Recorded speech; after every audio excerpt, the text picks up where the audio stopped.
you ready for another Friday night under the lights with your West Lauderdale Knights? He's going to take it all the way. Clint, touchdown, West Lauderdale. For over a decade, Q101 has been your home for West Lauderdale Knight High School football. And that is a first down for the Knights inside the 5-yard line. Punched on the door of the end zone. Away from the radio, you can still hear every play at Q101radio.net, the free Q101 mobile app, or on your smart speakers. Tonight's broadcast is powered by Battery One Source, Home Instead Senior Care, Piggly Wiggly of Collinsville, the Citizens Bank, Collinsville Mr. Discount Drugs, Will Sweat Alpha Insurance, Elite Flooring, Family Flea Market, Meridian Mutual Federal Credit Union, Douglas Orthodontics, and Regions Bank. Tonight, we kick off our coverage with the Coaches Show. Powered by All-Star Team Sports, your Football Friday headquarters. Coach Brock Clay sat down with Lee earlier to discuss tonight's matchup on Q101. Once again, we've got our Coaches Show being brought to you by All-Star Team Sports with Coach Brock Clay. Coach, congratulations moving to 6-1 on the season with your 35-24 victory over Taylorsville last Friday night. Thank you, Lee. A lot of credit to that group of kids, that group of coaches. They do a great job with what they got there. You know, I think everybody that made it in attendance or saw the live stream, they had about 28, 29 kids is all they had on the field. And, you know, those kids played their behind off.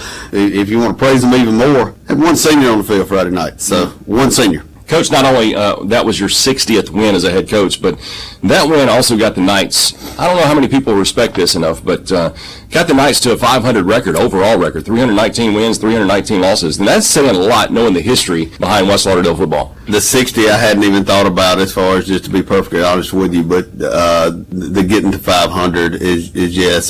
This place is home. It's home for Coach Knox, and that's one of the things that we really want to make sure stays functional, is because after playing as you played here when it was not good, Coach Knox played a year that was not good. That's our plan, is to try to not let it be that way. That was a tough game, Coach. You alluded to it, but you had a 14-12 lead at the half, gave up the lead in the third quarter, and it was even down in the fourth quarter, but before you finally took control of the game. We've seen similar events happen over the course of the last few weeks. Does that give your team confidence, knowing that even when they are down, there's going to be someone to make a play, that the Knights will not be defeated? I really don't know how to answer that question. As far as the way the kids have played and the resiliency, that's been proven all year long. But I personally, I accuse, and some of the other coaches accuse them of just trying to make it interesting for everybody and make sure everybody got their money's worth. But you speak louder on the radio. Yeah, make you speak louder on the radio. The kids they I'm not going to say it's a never say die attitude, but it is definitely a big things can happen for us. Yeah. Speaking of confidence, we mentioned this name last week, but Tim Donald came up big with another interception, 2 in the last 2 weeks. He's been Johnny on the spot, it seems, over the last couple of weeks, right? Tim's been in the right spot at the right times, and that's been really beneficial. That's one of the things that we say. If we can get lined up and play our responsibility, and big thing I said Friday night at halftime, do your job. And Tim's done a really good job of doing his job. We've got an offensive coordinator sitting over to my left, Coach Daniel Knox, and you may ask him to answer this question, but offensively, we saw 2 guys nearly get 200 yards on the ground each. Caleb Collins finished the game with 187. KP with 191 on the ground. We've seen this type of production from your running back, but when it comes to your quarterback, are we seeing now what he's truly capable of doing, at least on the ground? We'll let Coach Knox weigh in here in a second. The big thing there is we've just got, he's progressed along as far as, this is still only 7 ball games he's played in his life. So, a lot of that's coming together for him. And a lot of it is the way that we're fitting up front. That's the thing with those yards. They don't just happen. We've got kids that are, we looked around, we had a lot of kids in brand new spots this year. So you had a lot of experience. We had a lot of experience, a lot of kids in brand new spots.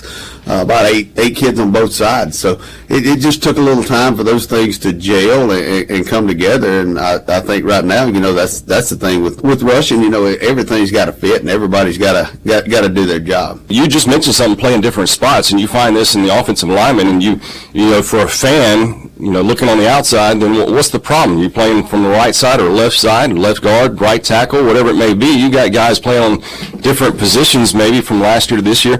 If you're still an offensive line, is one thing, but you're having to turn your whole body around to protect and to guard, right? And they've done, I guess, like Coach Clay said, we've got one returner, but he was the center last year, and he's playing left guard. Another 4 brand new. like Ray Spence. He'll go play tackle, guard, then tight end. But they're smart. They're really smart kids. They're doing a good job with it. Talk to us about KP and his progress over these past 7 games. I mean, he comes in here during the summer, not being a football player. He took over the quarterback position from week 1, and I know that's a few weeks, but even the last couple of weeks, we've seen the progress of that KP's been making. He kind of understands what we're trying to do now. Week 1 is just kind of like, hey, go do the best you can. We'll kind of go from there. But like now, he's understood like our scheme, what we're trying to do. Obviously, he's a phenomenal athlete. He's the best athlete on the field every week, and he can run. Like he's faster than people, but he's doing a better job of understanding what we're trying to do each week. If he breaks out in the open with the big old legs spread out, is he the fastest person on the team? Oh, yeah. Very quick. Caleb may argue that, but I think so. Hopefully we'll get a chance to see that tonight. Once again, we've got our Coaches Show being brought to you by All-Star Team Sports with head football coach of the West Lauderdale Knights, Coach Brock Clay, as well as offensive coordinator, Coach Daniel Knox. But talk about rivalries for a moment. Going back to your days at Meridian, who was your team's rival there at Meridian? Go. Okay. What about Kemper County? Anybody we played on homecoming, which was most every week. Rivalries are there. I mean, it's so exciting. In college, you have Mississippi State versus Ole Miss, Alabama versus Auburn. I'm going to go outside the immediate area. Miami versus Florida State. You got Michigan versus Ohio State. What's some other ones you can remember? Oh, Cowboys, Redskins. How about that? All right, that's a good one. What about you, Coach? I don't know if I can say that anymore. Can you say it was the Redskins when it was the rivalry? Commanders now. But here on the local level, I don't know anyone that wouldn't say West Lauderdale's biggest rival is not Northeast. But I'm sure some people might say Southeast. Some people might say Newton County. But what would you say makes rivalries so fun to be a part of? It's like I've said the last few years on this game. This game has meant so much for so long as far as to each school. You take when we played a long time ago, there was a lot of times that this game was played for who's going to win a ball game. So I mean, this game has been played for anything from district championships to winless seasons to you've had winless teams play teams that were going into the playoffs and be the winner. You've had teams that play for district championship and lose. This game just means so much, and honestly, because it's right here, everybody's close, the kids know each other, and hopefully we'll see a packed out stadium here tonight. Well, a few months ago, we saw the return to the Northeast Lauderdale sidelines in the form of John Douglas and Glenn Sanders, 2 coaches that you know real well. For those that may not know, what is your history with both of these coaches tonight? I mean, I worked 3 years here with Glenn. Under Glenn, he was the head coach here for that hired me. John and I worked together for basically an off season at Meridian High School, and then John went on to Quitman, and I went on to Kemper at that point in time. But I spent a lot of time with those guys. But I think you're leaving off a guy over there in Satcher that was our coach here when we played, and so know him real well too, as he has come on staff over there, Coach Roger Satcher. I took many whistles across the helmet by Coach Roger Satcher. Absolutely. Now these coaches, if you look at the last 2 ball games, 2 totally opposite ball games for the Trojans, but these coaches had the Trojans playing some pretty good football as they defeated League Central 43-14, coming in with a 4-3 record. They've had similar output from their main running back and quarterback as we did last week. What have you been able to see from the Trojans over the last few weeks?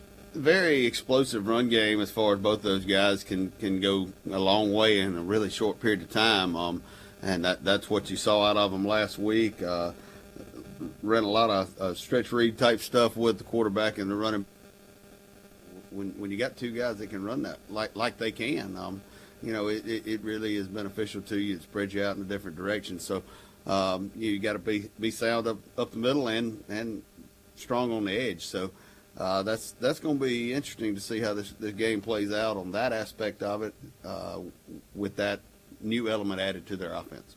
Well, the Knights have had some success, quite a bit of success over Northeast for the last 7 years. They've won the last 7. What are the keys to make that 8 in a row?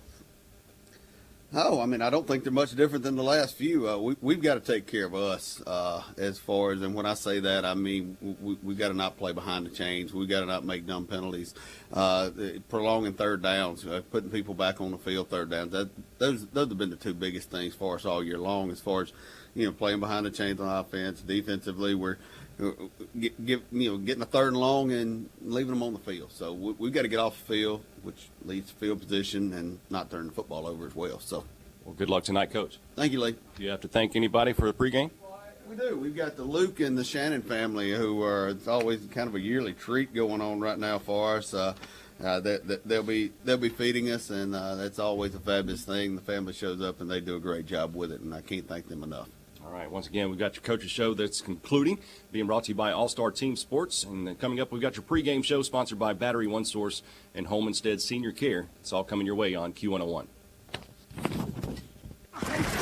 All-Star Team Sports is here to get you in the game, no matter what you're looking for. From football helmets, shoulder pads, mouth guards, receiver gloves, T-shirts, local team jerseys, hoodies, caps, and even stadium seats with your favorite local team's logo on it. You'll always call the right play when you team up with All-Star Team Sports. 1100 24th Avenue, or check them out on Facebook. Locally owned and operated for over 45 years, Battery One Source is your source for auto, motorcycle, marine, and lawn and garden batteries. But don't buy before you let them check your old battery. Absolutely free. If your golf cart needs to be repaired, or maybe you want to add some accessories, Battery One Source does that too. And with over 20 years experience in cell phone repairs, they are your cell phone and iPad repair headquarters. Battery One Source, located at 2618 North Frontage Road, or call 601-693-1500. Imagine an elderly woman steadily carrying a pot of boiling water in her kitchen. Nervous shaking with the weight of the pot, the water edges dangerously close to spilling over. Who do you see? A loved one? If so, it's time to make the call. From personal care to memory care to transportation, Home Instead Care professionals help older adults live safe and happy lives at home. Visit homeinstead.com, call 809, or call the local number 601-286-3242. Ben and Sharisa Shirley, owners. Introducing Douglas Orthodontics, where smiles are transformed into works of art. Discover the difference of personalized care and the latest in orthodontic technology for both children and adults. Our expert team is dedicated to crafting the perfect smile, from traditional braces to cutting-edge Invisalign. We have the right solution for every smile. Unlock your true potential and embrace the confidence you deserve. Call 601-483-4522 to schedule your consultation today. Douglas Orthodontics, where your dream smile becomes a reality. In sports, the goal is to be the best. And the same is true for Alpha Insurance. We work to make every quote, claim, or call a highlight. And that's why customers consistently give Alpha high marks for service. Call Alpha and let us help you save on home, car, and life insurance. In Meridian, call your Alpha agent, Will Sweat, at 601-482-2385, or stop by our office at 2340 North Hill Street, Suite A.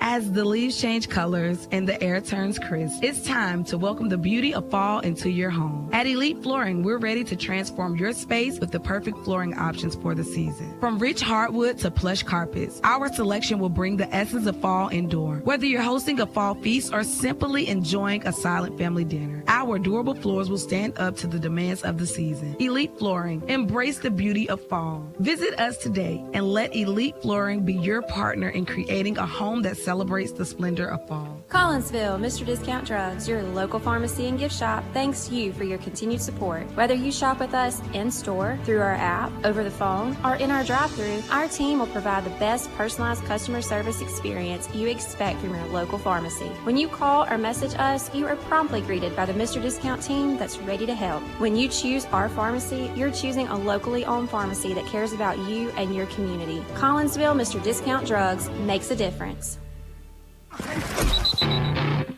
With just minutes away from kickoff, here's Lee and Clint with a preview of tonight's matchup on our official pregame show, powered by Battery One Source, Home Instead Senior Care, and Q101.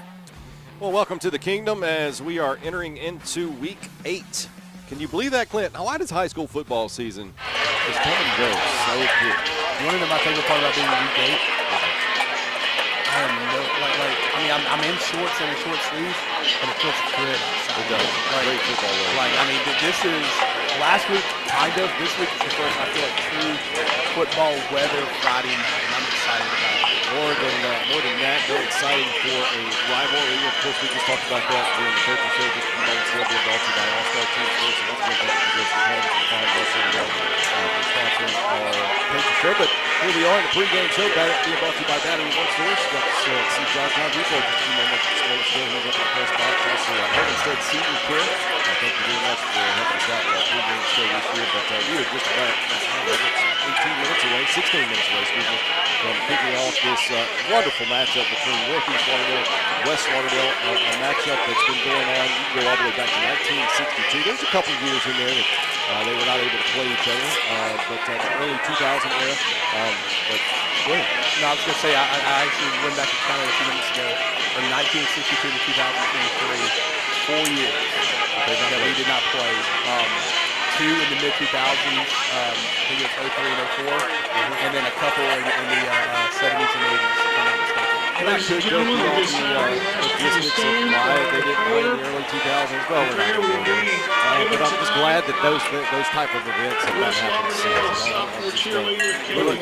Let's focus more on the fact that we are playing tonight rather than looking back in the past. Well, over the last 7 years, West Lauderdale Knights have had their way, really have had their way with the Northeast Lauderdale Trojans. And the Trojans coming in here with a 4-3 record.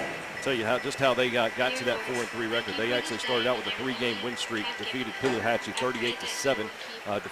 They were at Wilkinson County 28-0, at Southeast Lauderdale 20-6. And then they went on a 3-game losing streak, lost to Forest, at Forest 23-6. Lost to Kemper County, who's having a fantastic season, 38-21. Newton County a couple of weeks ago, 35-0. And then last week just put up a whipping. We all know how we had so much trouble with League Central.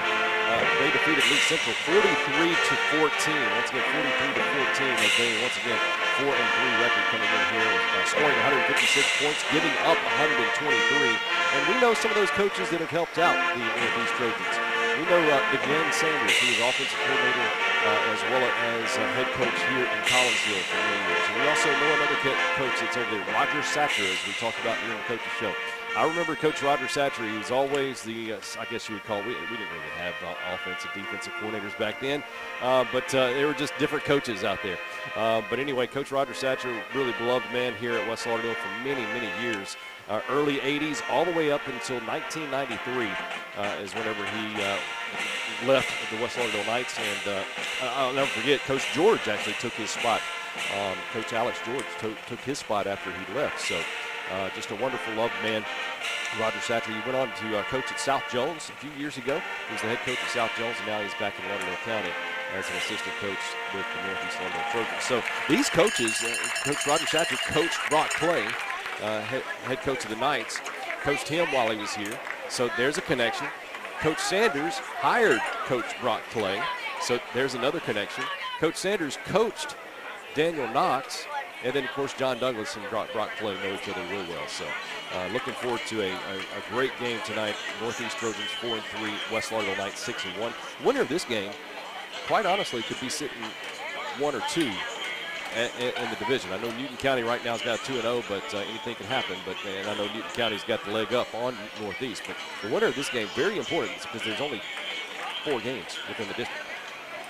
Yeah, absolutely. And honestly, at this point, you know, I don't know that there's any team that is mathematically eliminated from winning the district. And obviously nobody's eliminated from making the playoffs at this point. And because of that, there is so much to play for. Now, you've got some teams that have a leg up at this point, but, you know, you look at Northeast being 1-1 in district. A win tonight is huge for them. A win tonight basically puts them in the driver's seat to be either first or second. And those are the 2 big slots in district, because when you get to the playoffs, that means you're hosting first round. And that's obviously what everybody wants. You know, so huge game tonight. And when we talked about this here in the coaches show, but, you know, whenever you have these cross-county rivalry games, when you have these types of games where, you know, these kids know each other. They hang out together. A lot of them are related. You know, they go to church together. You know, so, you know, these are the kind of games that you look at on paper and maybe one team would have an advantage, but you put it on the field. I mean, we look at, you know, the Clarkdale in week 2. You know, the Clarkdale game. You know, on paper, West Lauderdale probably should have won pretty handily. But didn't happen. At 28-27, you came out with a win on that one, and on games like that, you're just glad to be on top of them on the scoreboard when it's over, because that was a hard-fought, just knock-em-out game between two teams who knew each other, and I'm honestly expect the same type of game here tonight against Northeast. Absolutely. We're going to step aside, come right back with the FCA Pep Talk being brought to you by Piggly Wiggly of Collinsville. Once again, this is your Battery One Source and Home Instead Senior Care pregame show. Northeast Lauderdale, West Lauderdale, on the way in minutes here on Q101. Locally owned and operated for over 45 years, Battery One Source is your source for auto, motorcycle, marine, and lawn and garden batteries. But don't buy before you let them check your old battery. Absolutely free. If your golf cart needs to be repaired or maybe you want to add some accessories, Battery One Source does that too. And with over 20 years experience in cell phone repairs, they are your cell phone and iPad repair headquarters. Battery One Source, located at 2618 North Frontage Road, or call 601-693-1500. In life, some things just go together, like a burger and fries and home and auto insurance from State Farm. Combine and save. In Meridian, talk to State Farm agent Chris McDonald today, located at 4542 Poplar Springs Drive. Call 601-483-7743 for a quote on auto, homeowners, condo, renters, personal articles, business, life, and health insurance. State Farm agent Chris McDonald is a proud supporter of the West Lauderdale Knight football team. Go Knights!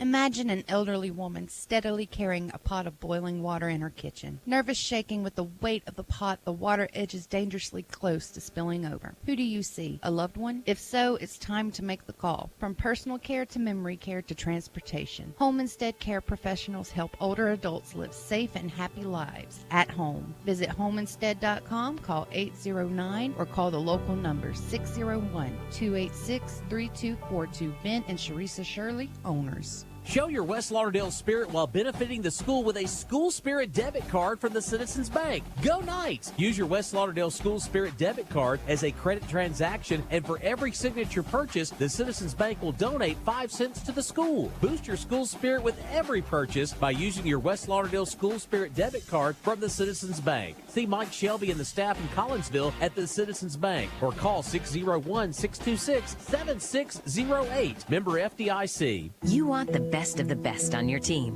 which is why you should interview a Regions business banker. And don't throw us any softball questions. Ask, what feedback do you get about your responsiveness and personal service? What makes you different from other bankers? We'll also be happy to tell you about our award-winning customer service, but the proof is in getting to know us. Give a Regions banker the opportunity to really wow you. Call 1-800-833-9776 or visit regions.com/interview to get started. Regions Bank, member FDIC. Why do it alone? Well, doesn't everybody? No, not everybody. Let Family Flea Market on B Street stretch your money. With over 52,000 square feet of merchandise, you will find a huge selection of used furniture, lamps, and home decor items, plus so much more. New inventory is coming in every week. If you are looking for a new mattress set, king or queen, Family Flea Market has them in stock. Also, be sure to shop for your favorite floor coverings. Family Flea Market, where your family matters.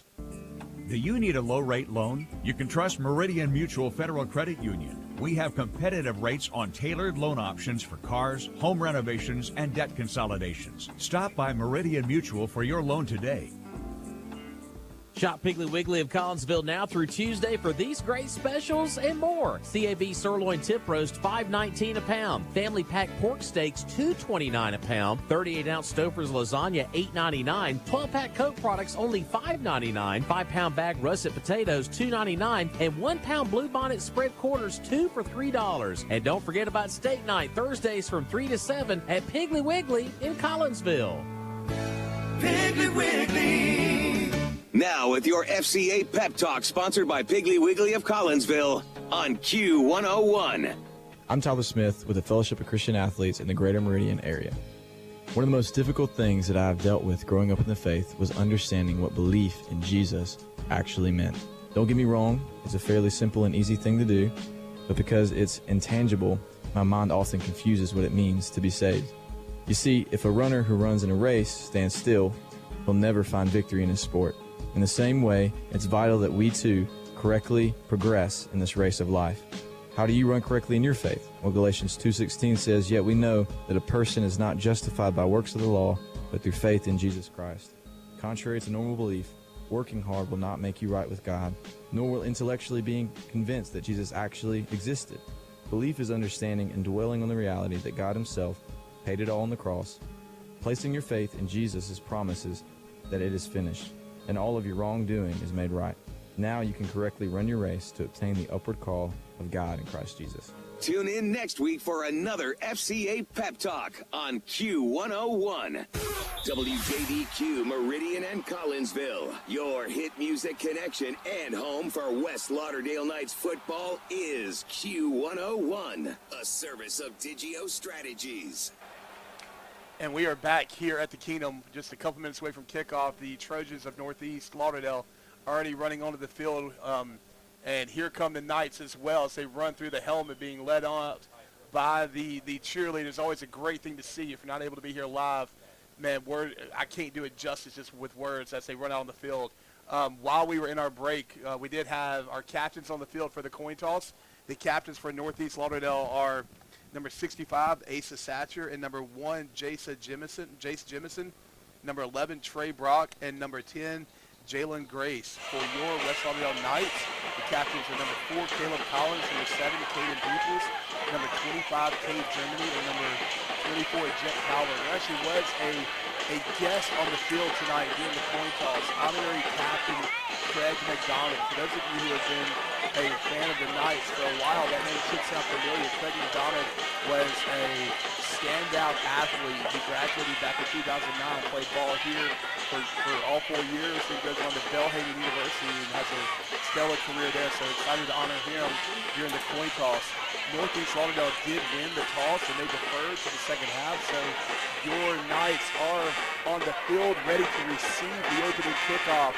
Back deep for the Knights are number 4, Caleb Collins, and I believe that is, Lee, can you tell who the other return man is?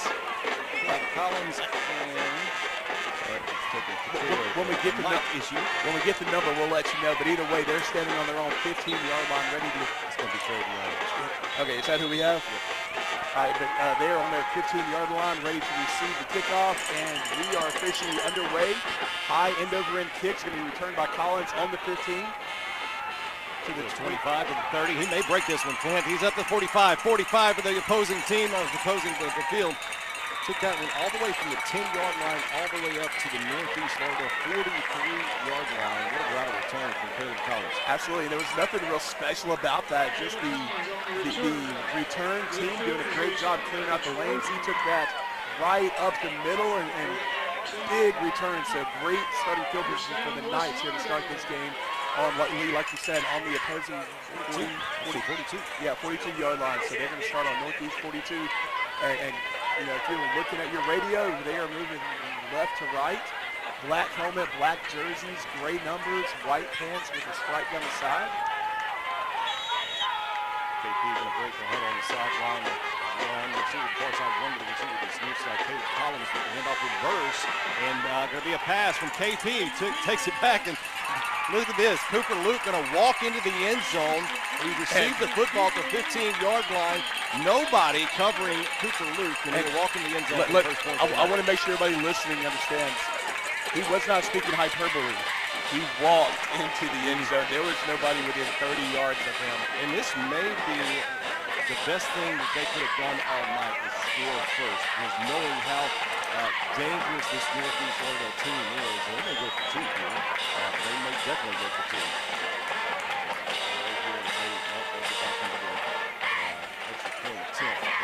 Once again, the Northeast team, Northeast Lauderdale, very dangerous. We'll go over their stats from last week's ballgame here in a moment. There's the snap. Trouble with the snap. Cooper Luke may just have to eat it. No, he throws it off and it's intercepted. Nope, it's played out of his hands. But 11:41 here left in the first quarter. Knights up first, 6-0. We'll be back here on Q101. Locally owned and operated for over 45 years, Battery One Source is your source for auto, motorcycle, marine, and lawn and garden batteries. But don't buy before you let them check your old battery. Absolutely free. If your golf cart needs to be repaired or maybe you want to add some accessories, Battery One Source does that too. And with over 20 years experience in cell phone repairs, they are your cell phone and iPad repair headquarters. Battery One Source, located at 2618 North Frontage Road, or call 601-693-1500. Can't make the game? The Knights are live on Q101, the app, the Echo, and Q101radio.net. Welcome back to West Lauderdale football here at the Kingdom. A 42-yard pass from KP to Cooper Luke. Cooper Luke would catch it around the 15-yard line, just basically walk into the end zone after a reverse, threw it back to KP, and, of course, nobody covering Cooper Luke, and went off to the right-hand sideline and scored just a few moments later. Trouble with the extra point, and therefore the score remains 6-0. Once again, we'd like to thank our fine folks there at Battery One Source, as well as Home Instead Senior Care, for sponsoring our pregame show.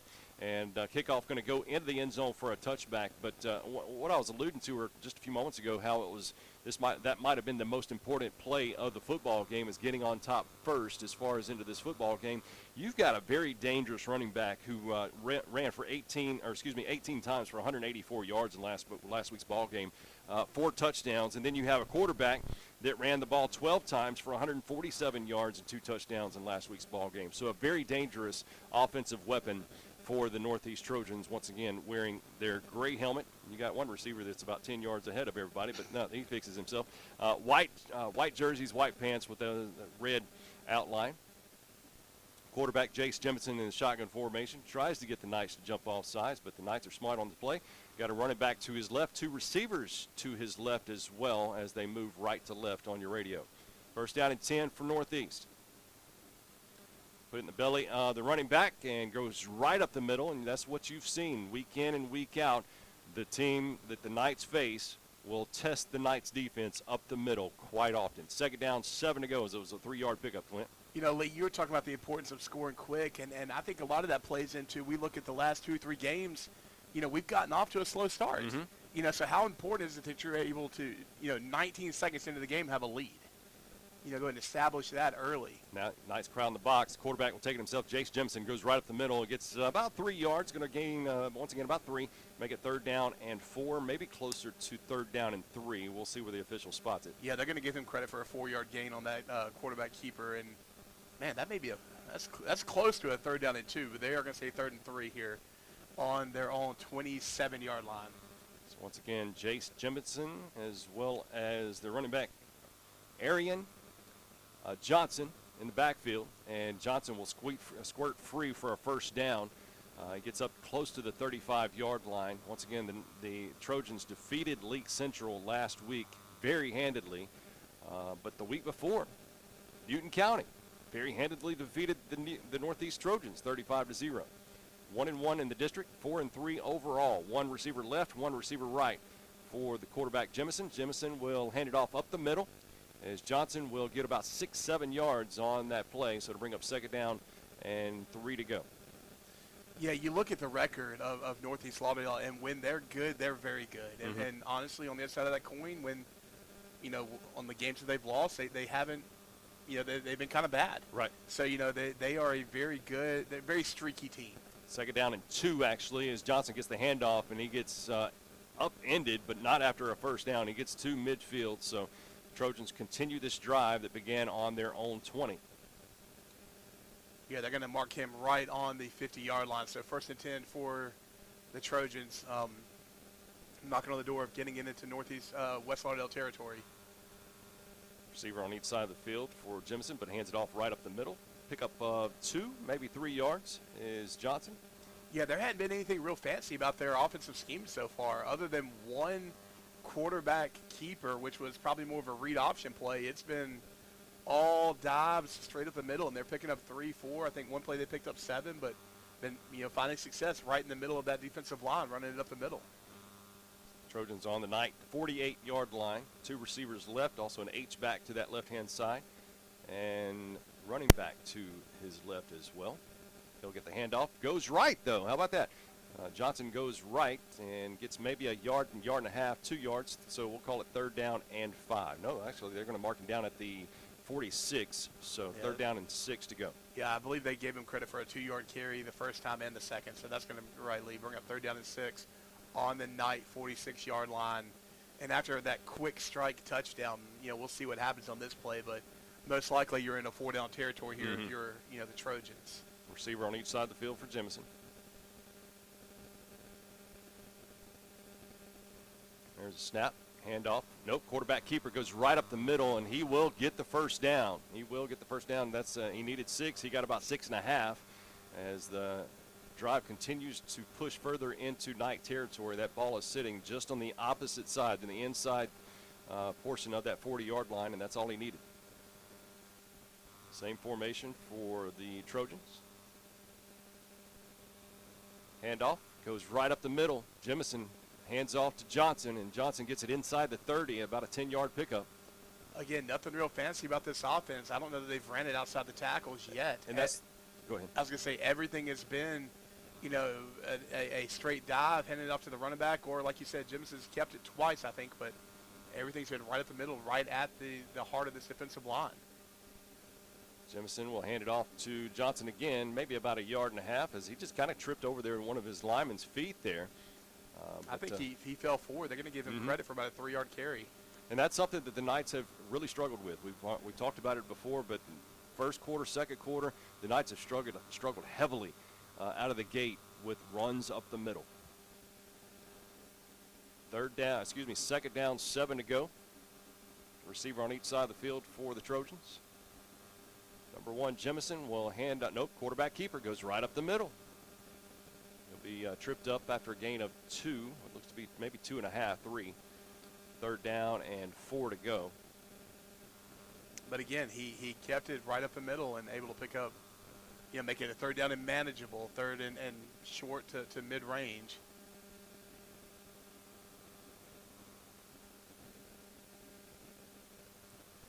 Yet to pass the football, so they're going to why fix what's not broken. 3rd down and 4, and they may not get anything here. Maybe about a half a yard. 4th down is going to bring a 4th down and a long 3 for the Trojans. Yeah, it doesn't look like there was any inclination they're going to send a kicker out of the field. This is going to be a 4th offense staying out on the field, going to go for it here. And what about this? I mean, what do you go from the 20 all the way down to the 23-yard line, 24-yard line of the opposing team? Either way, you wouldn't want this drive to be stopped, but as far as the Knights go, what about a great stop if you can make this a stop? First pass intended and incomplete pass as the intended receiver fell down at his location, I guess you would say, but the Knights will take over. What an outstanding job right there. You allowed the 60 yards in between the two 20s, but whenever you needed to make a stop, you made one. Yeah, that was a timing route there. The quarterback threw the ball where the receiver should have been, would have been, but when he planted his foot to stop and turn around and look for it, his feet kept going and his body went straight down. So just a bit of bad luck for the Trojans, but we'll take it as the Knights take over 1st and 10 on their own 23-yard line. KP shotgun formation, 2 receivers this near side. Handoff to Caleb Collins. Caleb trying to find a little running room. May have gotten about 3 yards. Call it 2nd down and 7 to go. Caleb Collins last week ended the game with 187 yards, 2 touchdowns. Only needs a little bit less than 80 yards to break 1,000 in this game. And it'll be his first time getting to that 1,000. He was just under 1,000 last year. Definitely be great to honor that tonight, getting 1,000 yards. Pistol formation, another handoff to Collins. Collins comes to this near side. It'll be close to that first down marker. I think they're going to give him credit for a first down. Are they marking him a little short? Nope. They are, well. The ball is. That is really, you've got to measure. They may measure for this. No, they are giving him credit for first down. It's like if you don't wave first down, you've got to measure that. It was so close, but they are saying 1st and 10 for the Knights on their own 33-yard line. They'll move one receiver. I believe that is that number 6 or 3. I believe that's Travion Mosley to that far side. Antonio Radcliffe to this near side. Looking to pass, and looked like pass interference, and I believe they're going to call number 24 pass interference. That was Jalen. Can't get his last name. Number 24 for the Trojans, Jalen Cobins, with the pass interference around the 36-yard line.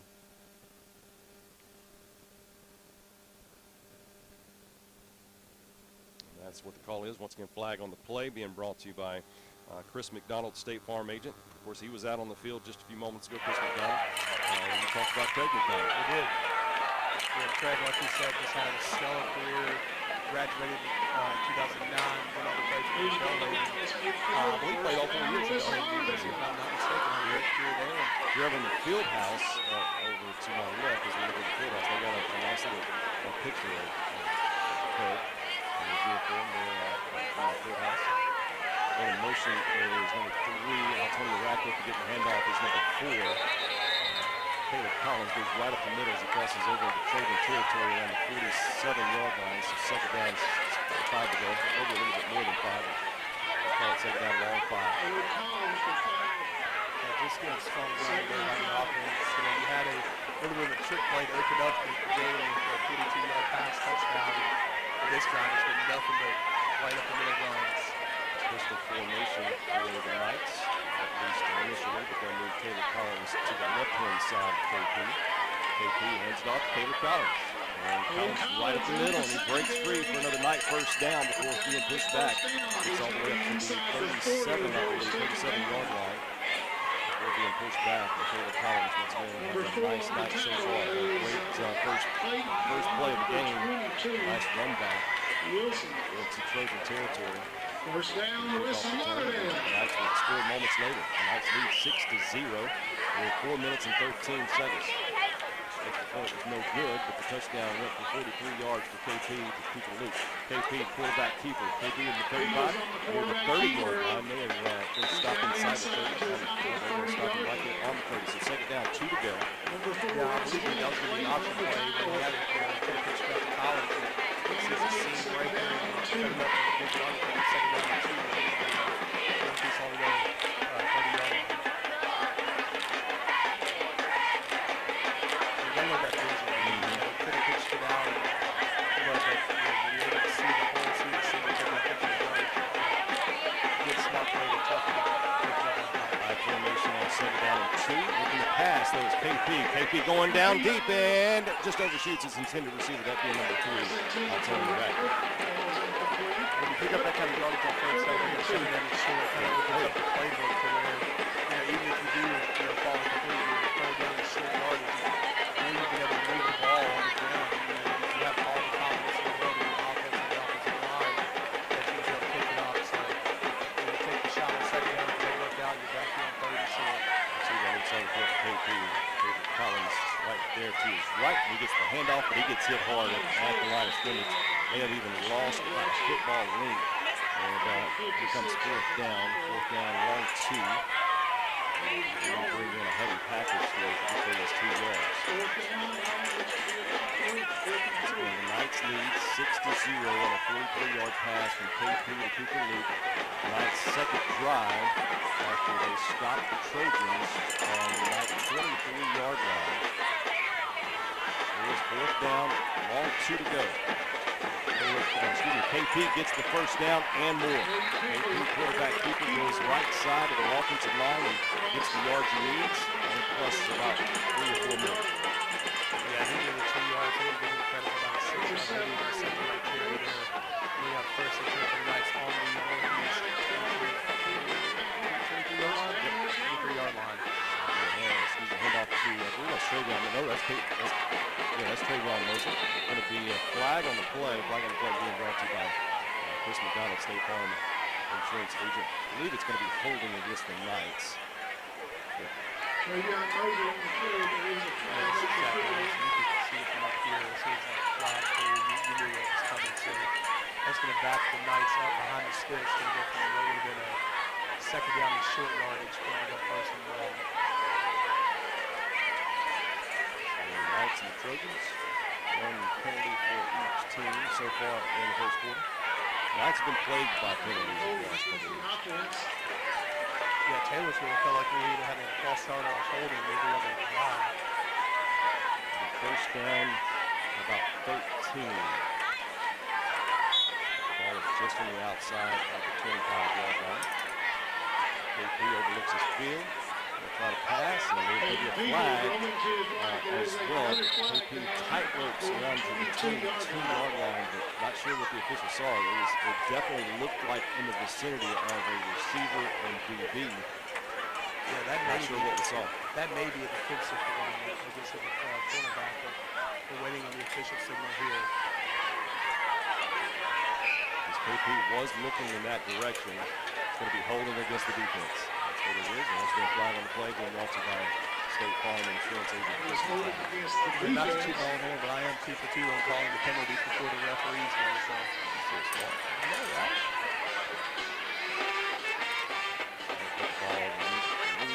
14-yard line, between 14 and 13-yard line, so that should be a first down. Well, it's going to be a first down no matter what. Right. Yeah, so they are moving the chains from the first and 10 for the Knights on the Trojan and the 13-yard line. Pistol formation. Travion Mosley looking behind KP. Travion gets the handoff. He's going to be slowing down to the 10-yard line. So pick up a 4 yards. Set down 7 to go. That's on this drive. Again, all the way back to the Knight 23-yard line after a 4th down attempt for the Trojans. He was undershot by quarterback Jemison. I'm not so sure I should say undershot when the receiver fell down to come out and get it. So, yeah, just a misconnection. 2 receivers left for the Knights. Once again, 10 yards away from going up by 2 scores. It's 6-0. The Knights once again on the 10-yard line of the Trojans. Handoff, come to this near side. About 2-yard pickup. Was that Travion Mosley again? I believe it was. That's going to bring up 3rd down and 3rd and 4. Well, they back it up, so maybe got 3rd down. Yeah, they did just move the. I'm going to stick with 3rd and 4. From this distance, that's what it looks like. 112 to play here in the first quarter. It's going to be a pistol formation, one receiver on each side. Chris Adams on that far side. Handoff to Collins. Collins to the 5. Kind of goes back to the inside and goes into the end zone for another Knight touchdown. But that was a little misdirection. Started right. The hole opened up on the left side. Cut back. And he made 2 men miss after the hole was there, and they're going to go in basically on top. Yeah, we talked about that last week. We talked to the coach about the way he's able to shift on a dime. That is just so amazing how he can mix it. He's going one direction, and he's just automatically going in that other direction. Looks like going for 2 to make up for the extra point miss just a moment ago. Yeah, absolutely. The offense is staying on the field. They're just not going to be next time it's not here.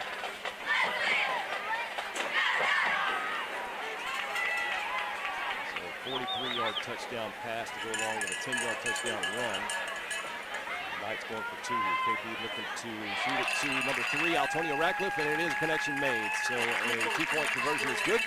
14-0 in favor of the Knights. 59 seconds remaining here in the first quarter. All-Star Team Sports is here to get you in the game, no matter what you're looking for. From football helmets, shoulder pads, mouth guards, receiver gloves, T-shirts, local team jerseys, hoodies, caps, and even stadium seats with your favorite local team's logo on it.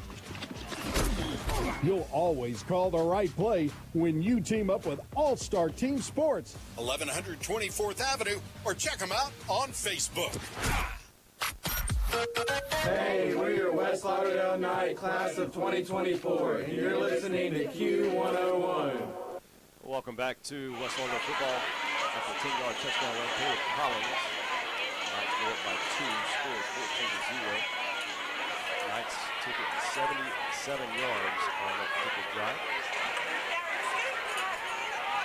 Yeah, that was a very methodical drive. Caleb Collins having a local yardage with a couple of pass plays. And it's just a beautiful drive. Basically doing everything he's doing. Down at 3-yard line, brings it out to the 10, 15. That far side, trying to get to that northeast sideline, but going to be stopped shy of the 20, around the 18-yard line. Yeah, that was an incredible job by the kickoff team. Good down there, maintain their lanes, hold their positions, not letting them break out, and keep them on the outside of the 20-yard line. Well, against time, just under the 18-yard line. Northeast had a lot of success moving the ball downfield on their first drive, but stalled out when they got around the red zone and turned the ball over on downs. So we'll see what they decide to do here. But I mean, I don't know what they were averaging there, but the majority of the plays right at the middle, putting up 3, 4, 5 yards a carry that first time. Jemison in shotgun formation does have a back to his right. I believe that's number 3 on his right-hand side. Handoff goes to him. No, that's 13, excuse me. 13 comes off to this near side, crosses the 22 and 22-yard line. So pick up the 4. Number 3 being number 13 being Willie Hill, a tip grader, sophomore running back.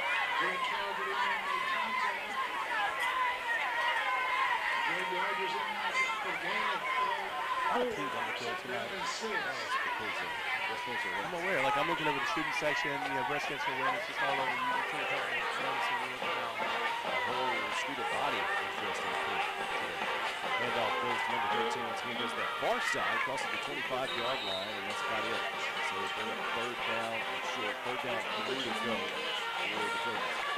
It was great to see. I was at the pep rally at the FCA this morning, and everybody wearing the pink. And the guys were pretty interesting to see.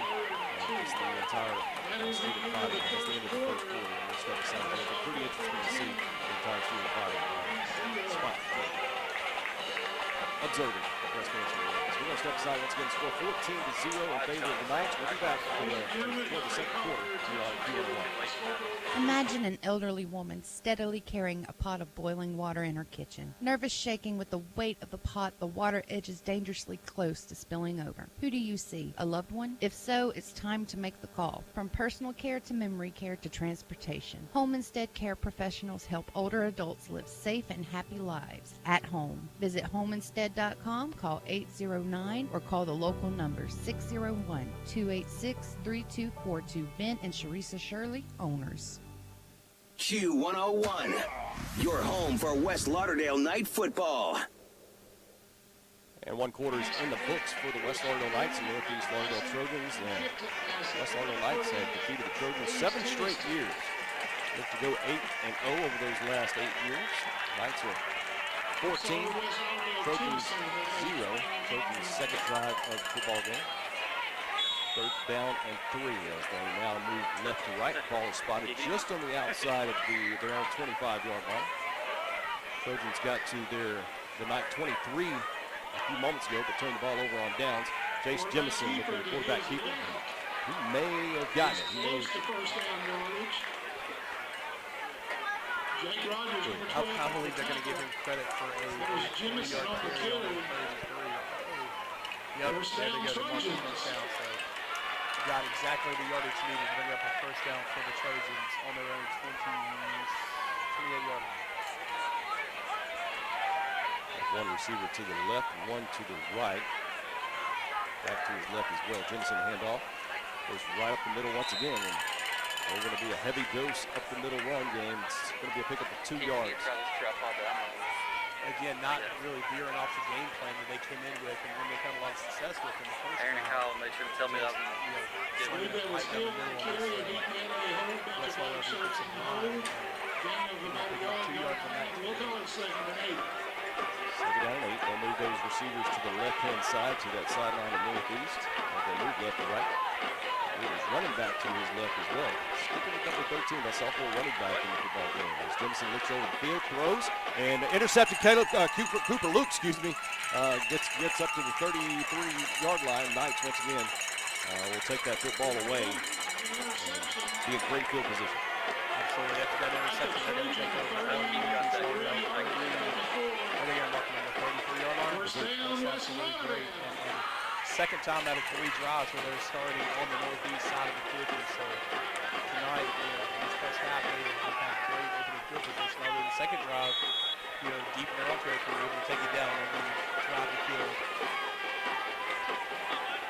First down and 10. Let's go. Knights lead 14-0 already. One receiver right, one receiver left for KP and the Knights. Knights looking to pass. Got a receiver and incomplete pass. And looks to be getting there a little soon and may have drawn a flag. Number 24 may have drawn a flag. He got there a little too soon, right? He did. It was close, and he came up celebrating thinking he had done right. But, yeah, they're going to nail him for a pass interference. and everything was good. The route, the pass, even the defense was good. So he got there about a second and a half too early. Tried to run through the receiver to get to the ball, and as a result, that's going to bring up a 15-yard penalty, first and 10 for the Knights on the Trojan 18-yard line. So they are already in the red zone here. Pistol formation for KP. KP going to take it himself, and he's to the 10. To the late flag comes in too. He's maybe coming back, but he's initially at the 10-yard line, right? And what about the arm of that black judge? He even launched that flag. This may be coming back. Flag on the play. What's going to be brought to you by State Farm Insurance agent Chris McDonald. Yeah, they're going to call holding against the offense. So that's going to bring it back. But again, it was downfield, so it's not going to be a true 10-yard penalty from the original line. We'll see what they go for, but it's going to be pretty close. Yeah. First down and 18, I believe. Thought it happened further down into the play there. Undoubtedly not. Either way, first down and pistol formation as Collins is directly behind KP. KP swings it out, and that's a live ball. He swings it out behind the line of scrimmage to KP. He's going to lose about 2 more yards on this. And what looked to be getting close to another Knight touchdown just a few moments ago, now he's on the verge of struggling to get this first down. Second down, 20 now. That play was just an option left. Kid got that hit after about 3 yards. Kid was trying to pitch it out, and it was not a pretty pitch up on the ground, so fortunately have the ball back. Collins with the handoff. Collins goes to the 25. Crawler goes back to that far side to the 20, to the 15, 10, 5, and touchdown West Lauderdale. Touchdown West Lauderdale. A 27-yard touchdown run from Taylor Collins. Yeah, Collins went to the left. That was the way the play was originally drawn up. And there was good yardage there, but there was better yardage after a cut back, taking on the right side of the field and found an opening. And took a second down and would have been about a 16 to the house, running it in for his second touchdown of the day. That 10-yard touchdown run earlier tonight. And Cooper Luke's 43-yard touchdown reception earlier tonight. Cooper Luke on the field for the extra point, and that extra point is good. 10:01 remains here in the first half. The score 21-0. West Lauderdale leads cross-county rival Northeast Lauderdale. We'll be back on Q101.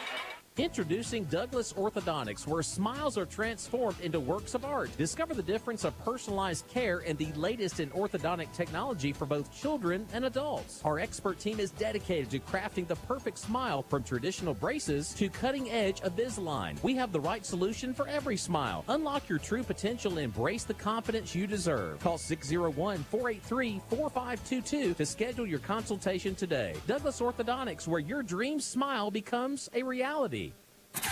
More Friday nights under the lights with the Knights are here on Q101. Welcome back to the Kingdom. Again, it is great football weather, as Clint alluded to during the pregame show earlier tonight. Just the temperature kind of getting down there in the low 70s. May dip down in the high 60s before the Knights left. The Knights have a 3-score lead, 21-0 after that Taylor Collins 23-yard touchdown run a few moments ago. Knights once again lead 21-0. They're kicking off to the Trojans. Right to the left, back deep for the Trojans. Cover out, man. I believe that's 6. Mr. Johnson there. And can't get to this news. Number 2. Line drive kick will be on the ground, going into the end zone for a touchdown. But that was number 2. Jordan Williams. Yeah, that was just a low line drive kickoff. I think it actually probably touched down around the 20-yard line. Just kept rolling into the end zone. To start their, I believe, their third drive of the night. Third drive. Third drive ended on the 9:23 when they attempted to go for it on 4th down and 3. Could not get it. And the Knights would take over soon after. The second drive ended on an interception from Cooper Luke. Now third drive. One receiver left, one receiver right for Jace Jemison. Hands off to, I believe that's Johnson once again. It's a 6-yard pickup. Pick up 7 down and 4. Again, just nothing fancy about that one. Straight up the middle and pick up positive yardage. Second down and 4. Raymond Johnson had one of his games, his life last week. 184 yards on the ground, 4 touchdowns. Yeah, anytime you play a game and you average over 10 yards a carry, that's positive there. Two receivers right, and there's one of those receivers going in motion, but the handoff goes in the vicinity of, well, actually Johnson gets it, and he breaks free for a big first down gain all the way up to the 42-43 yard line. That was one of the first times that I've seen some real misdirection by the Trojans. Sending a receiver in motion, faking a jet sweep, and then handing it off. Just pulling the eyes off of the running back just for a quick second. All he needed to pick up big yardage and take over, bring it up first and 10 on their own 43-yard line. Jameson hands off to Johnson. Johnson goes to that far side, but gets leveled after a 1-yard gain. They might have given it 2. We'll see where the official marks it. I think they're going to give him credit for about 2-yard carry. Second down and 8. There's not a whole lot there. Great job by the defense there to not give up much. They're going to have it on their own 45-yard line here. Second down and 8. This game scores 21-0 in favor of the Knights. Third drive of the football game. 2 receivers to this near side. Jimson rolls out to his right, being flushed from the pocket, and he will be taken down. Number 14, Mr. Smith. Gets another quarterback sack. Here's senior season. How many he's got? He's got 8 sacks now on the season.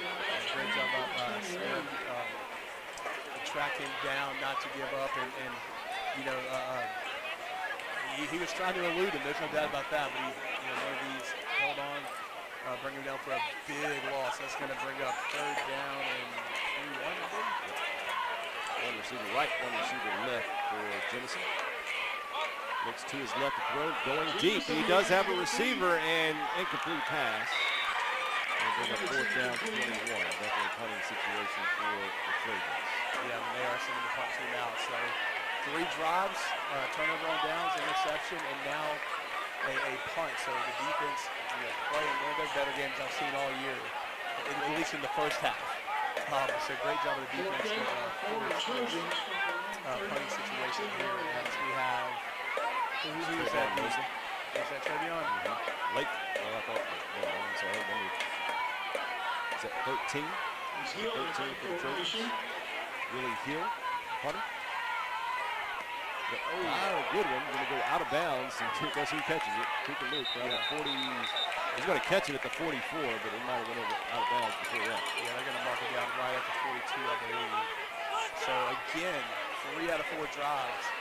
The Knights take over in Northeast Lauderdale territory. That's going to be on the 42-yard line.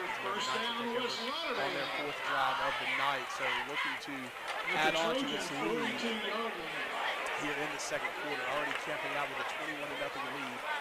And great field position looking to add on to that. Knights will send one receiver to the far side, one to this near side. Gathings to this near side. Blue guard is Radcliffe to the right. Looking to pass is KP, the complete pass after the return pass to Trevion Mosley. Yeah, just a little swing pass to the running back out there. And he had some yardage, but I don't know who that was just a little bit of miscommunication. Trevion Mosley gets out there and he kind of stalls a little bit, ready to think the pass is going to come to him right there. KP expecting to keep moving, so threw it out in front of him a little bit, but hey, it happens. A little miscommunication, but either way, that's going to bring up second down and 12 for the Knights. Same formation, handoff to Mosley. Mosley gets up the line of scrimmage and then kind of tries to find another lane to run in, but only get 1 yard. Let's bring up third down and 9 to go. So you're in the area, just outside the 40-yard line. If you don't pick up the first down, definitely 4 down territory. You don't want to say that. You're not in field goal range right now, but they didn't cross into the neutral zone. Well, they did, but they didn't make contact. They were able to get back on the side of the ball. So. Third down and 9. KP field throws and a tip receiver number 5 Gathings will bring up a pass. Third down and 9. Oh, there's a flag being thrown in. They're sending the punt team out here. So. Unable to take advantage of the great field position after the forced punt. Not a great punt.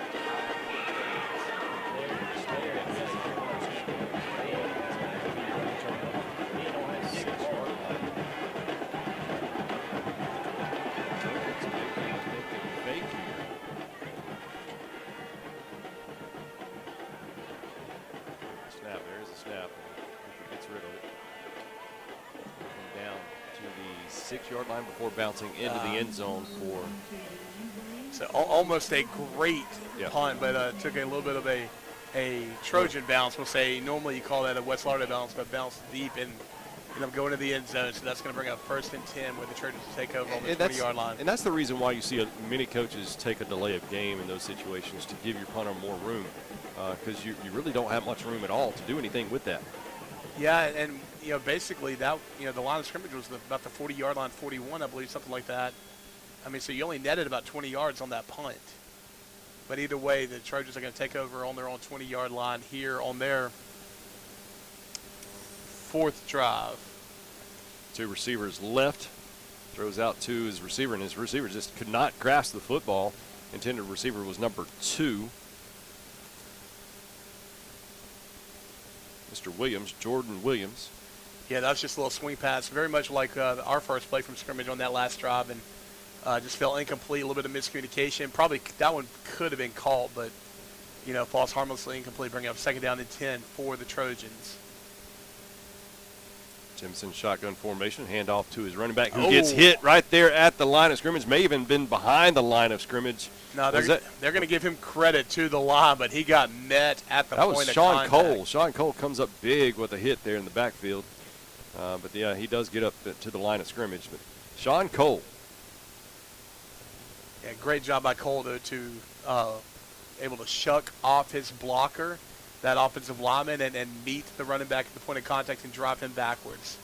Again, scores 21-0 in favor of the Knights here in the 2nd quarter.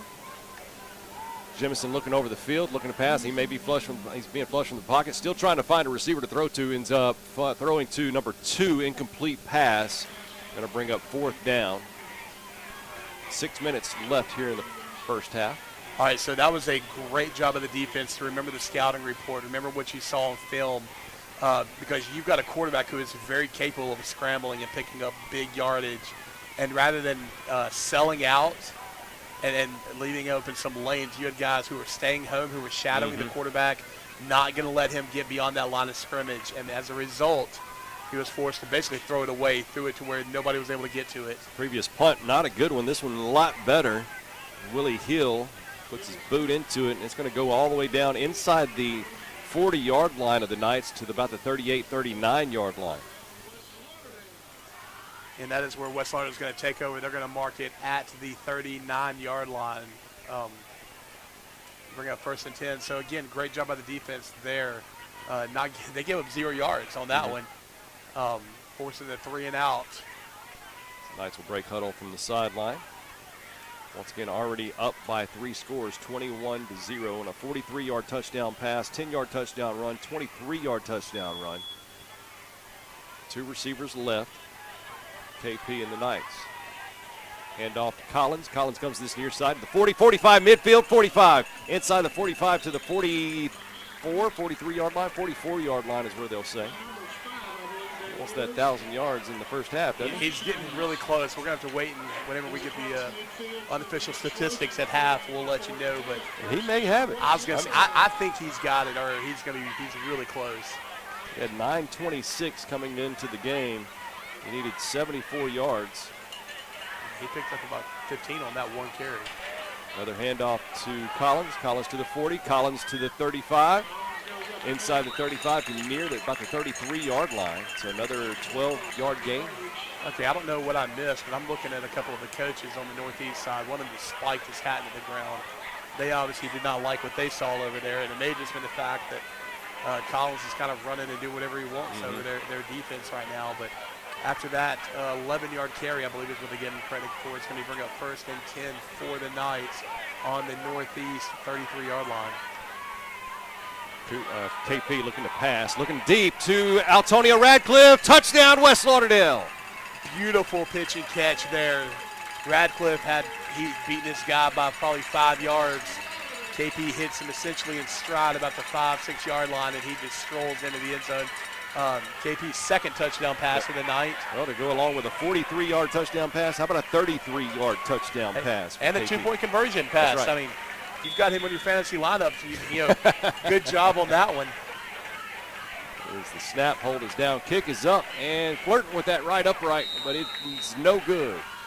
He does not do that often during the season. But Knights will take a 4-touchdown lead, 27-0 with 4 minutes, 54 seconds remaining here in the first half. We'll be back on Q101. In sports, the goal is to be the best. The same is true for Alpha Insurance. We work to make every quote, claim, or call a highlight. That's why customers consistently give Alpha high marks for service. Call Alpha and let us help you save on home, car, and life insurance. In Meridian, call Alpha agent Will Sweat at 601-482-2385 or stop by our office at 2340 North Hill Street, Suite A. Can't make the game? The Knights are live on Q101, the app, the Echo, and Q101radio.net. Well, following a 33-yard touchdown pass from KP to Antonio Radcliffe, the Knights extend their lead to 27-0 over the Northeast Lauderdale Trojans. And Clint, this game over the last 7 seasons has really been lopsided for the West Lauderdale Knights and the Northeast Lauderdale Trojans. We're going to kind of go over the history a little bit more during the halftime show coming up in just a few moments. But the Knights once again lead 27-0. Ball's picked up from the kickoff return around the 7-yard line. Flag on the play. We'll check that out. But he keeps on coming over to this near side. And you don't bend that way easy. But he gets up to about the 10, 11-yard line. But there is a flag on the play. Normally, kickoff with a flag.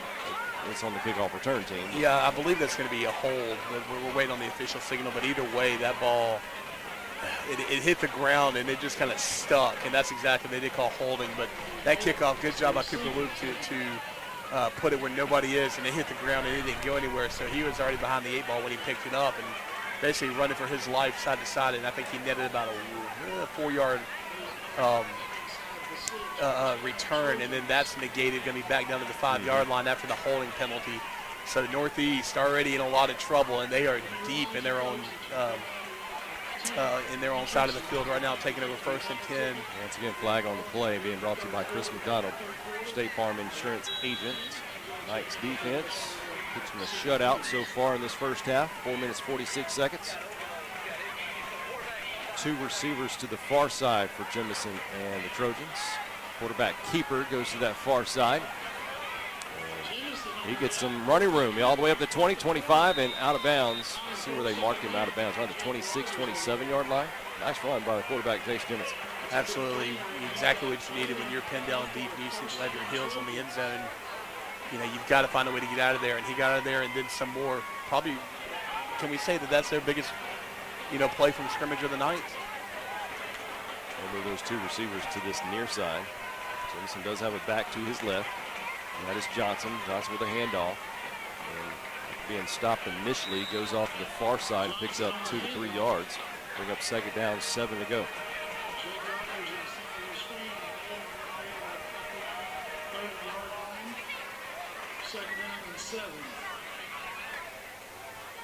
And they'll move 1 receiver to each side of the field. The Trojans definitely look like they're trying to slow things down here.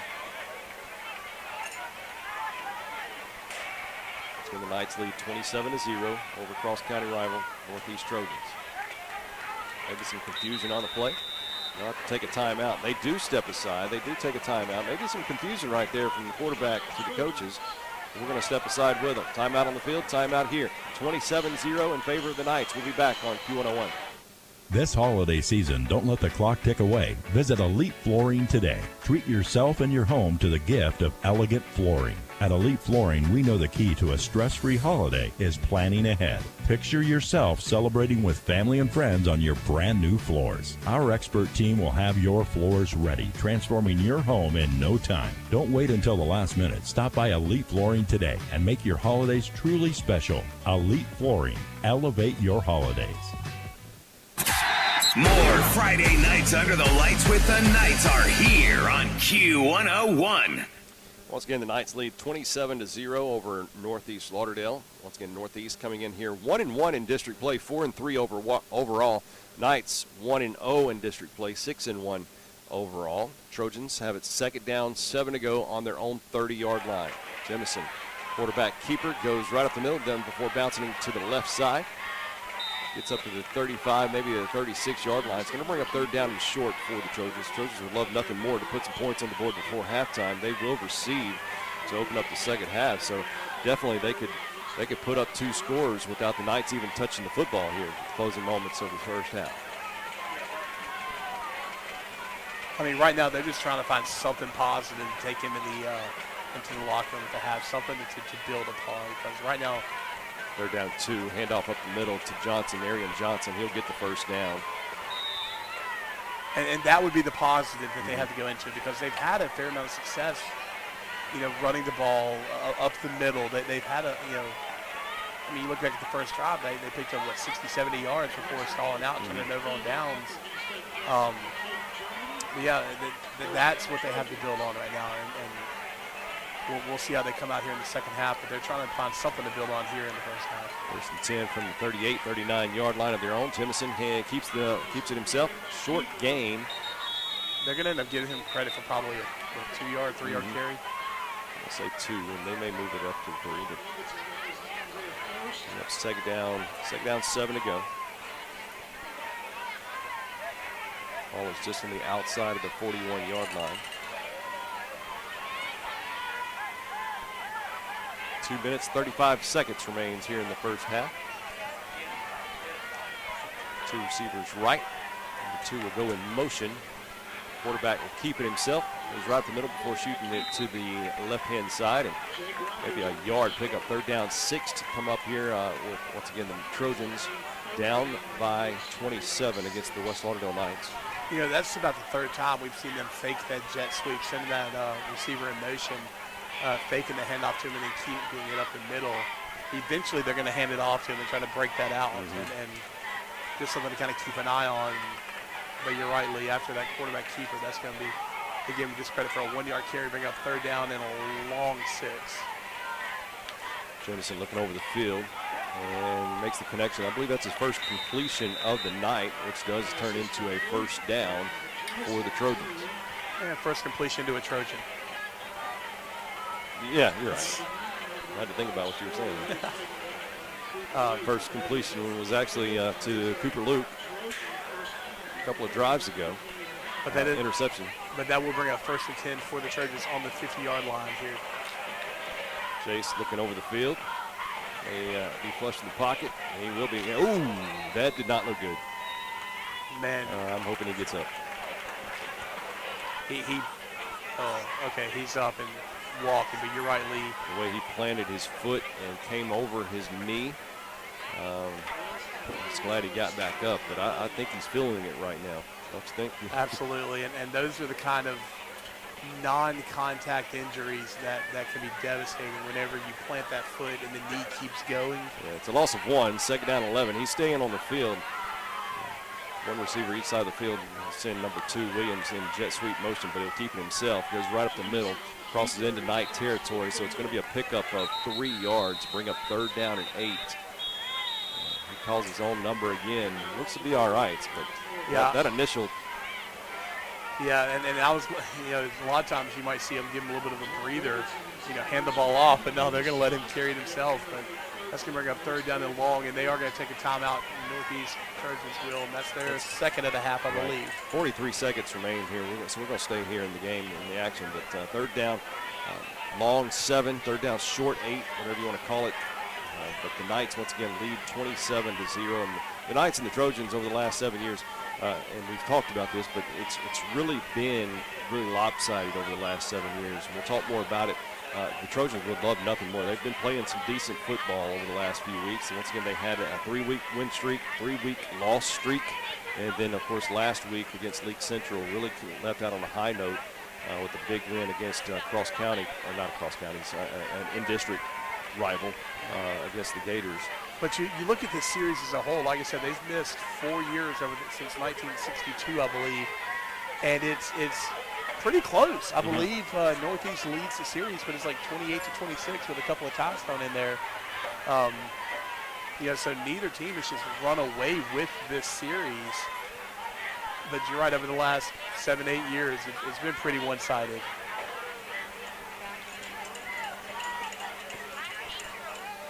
It's going third down, 8 to go. There's a calls in play. They're trying to get the clock set back up for, I believe the correct time was 43 seconds, or at least that's what was showing before we went to timeout.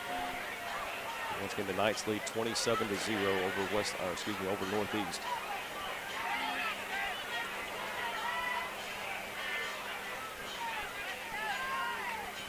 .47 seconds is currently what's on the clock. I believe that's what they're going to agree to.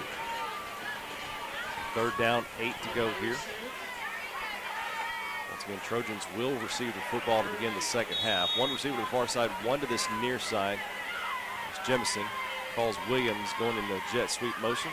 Looking to pass, though, going deep. And it will be a pass interference around the 22-yard line. Cooper Luke going to be the recipient of that yellow handkerchief. Yeah, that was one of those situations where Luke was running step for step with the receiver. The ball was underthrown. The receiver tries to come back, and there's just some contact there. And as a result, they're going to nail Cooper Luke with a pass interference penalty. The flag on the play brought to you by Chris McDonald, State Farm Insurance Agent. But as a result, that'll be a 15-yard penalty. That'll put the ball right around, 35? Right. 33, I believe they're going to put it on the 30, 34, 33.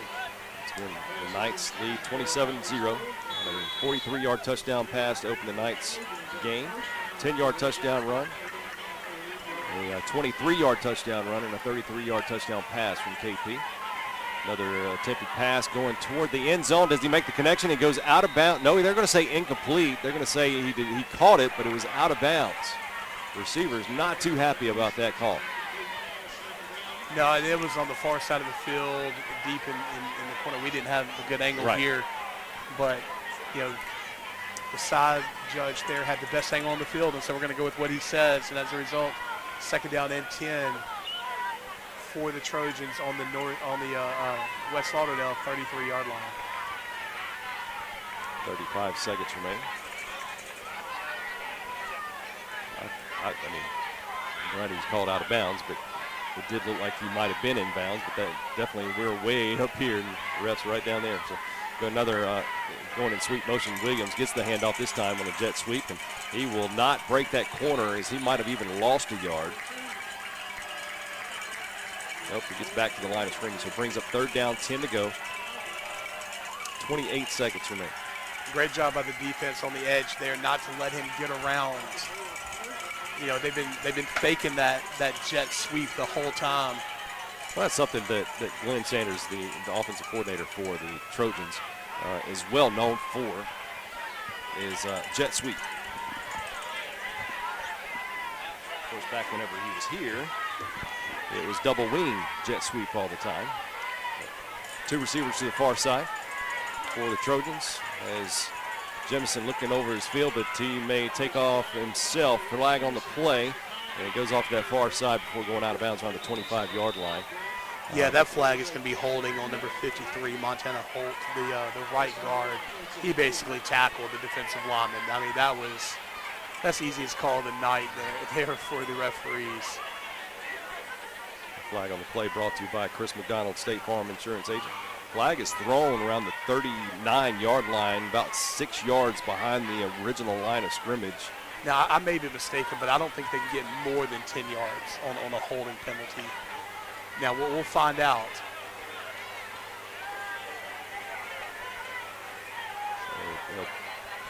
They're all yep, I believe you're. Yeah, they're going to ball. Yeah, it was thrown to the flag. That is, it was thrown around the 39-yard line. The penalty yardage is marked to the 43, 42. 40. So it's a full 10 yards from the original line of scrimmage. So you are correct. Third down, 20 for the Trojans. Two receivers to the far side. Jemison looking to pass, throws it to Williams to that far sideline, and he gets taken out of bounds around the 38. 12 seconds remaining. So you got fourth down, and what are we looking at? Fourth down at about 15. Fourth down at 14. I think it's going to be fourth down at 15. You got 12 seconds left, so you got to throw it to the. I don't know if you just tell them to run around for 12 seconds. Throw it deep and just hope for a penalty. You don't have a whole lot of 4th and 15 plays in the playbook. Jemison Backpedals, looking to go in Williams' direction. Number 2, an incomplete pass. They'll turn the ball over with 6.4 seconds remaining. Once again, Knights, and there's a late flag. Once again, being brought to you by flag on the play, Chris McDonald, but it'll be declined. Yeah, that was a holding against the Trojans, so they'll decline the penalty and take the turnover on downs. But either way, the Knights take over. 38-yard line. Yeah, they're gonna run one play basically, and right now you have to decide: do you want to see if just throw it deep downfield and see what happens, or maybe just hand the ball off and be content with a 4-touchdown lead going into the half. You are right, Clint, but in district, and this is not being mean toward any team, but in district, points matter. They do, but again, you also have to look at, what was it, the Kosciuszko game last year where we tried something like this and ended up throwing an interception. I think they've even gotten run back. Right. So break huddle with 2 receivers left. Shotgun formation for KP.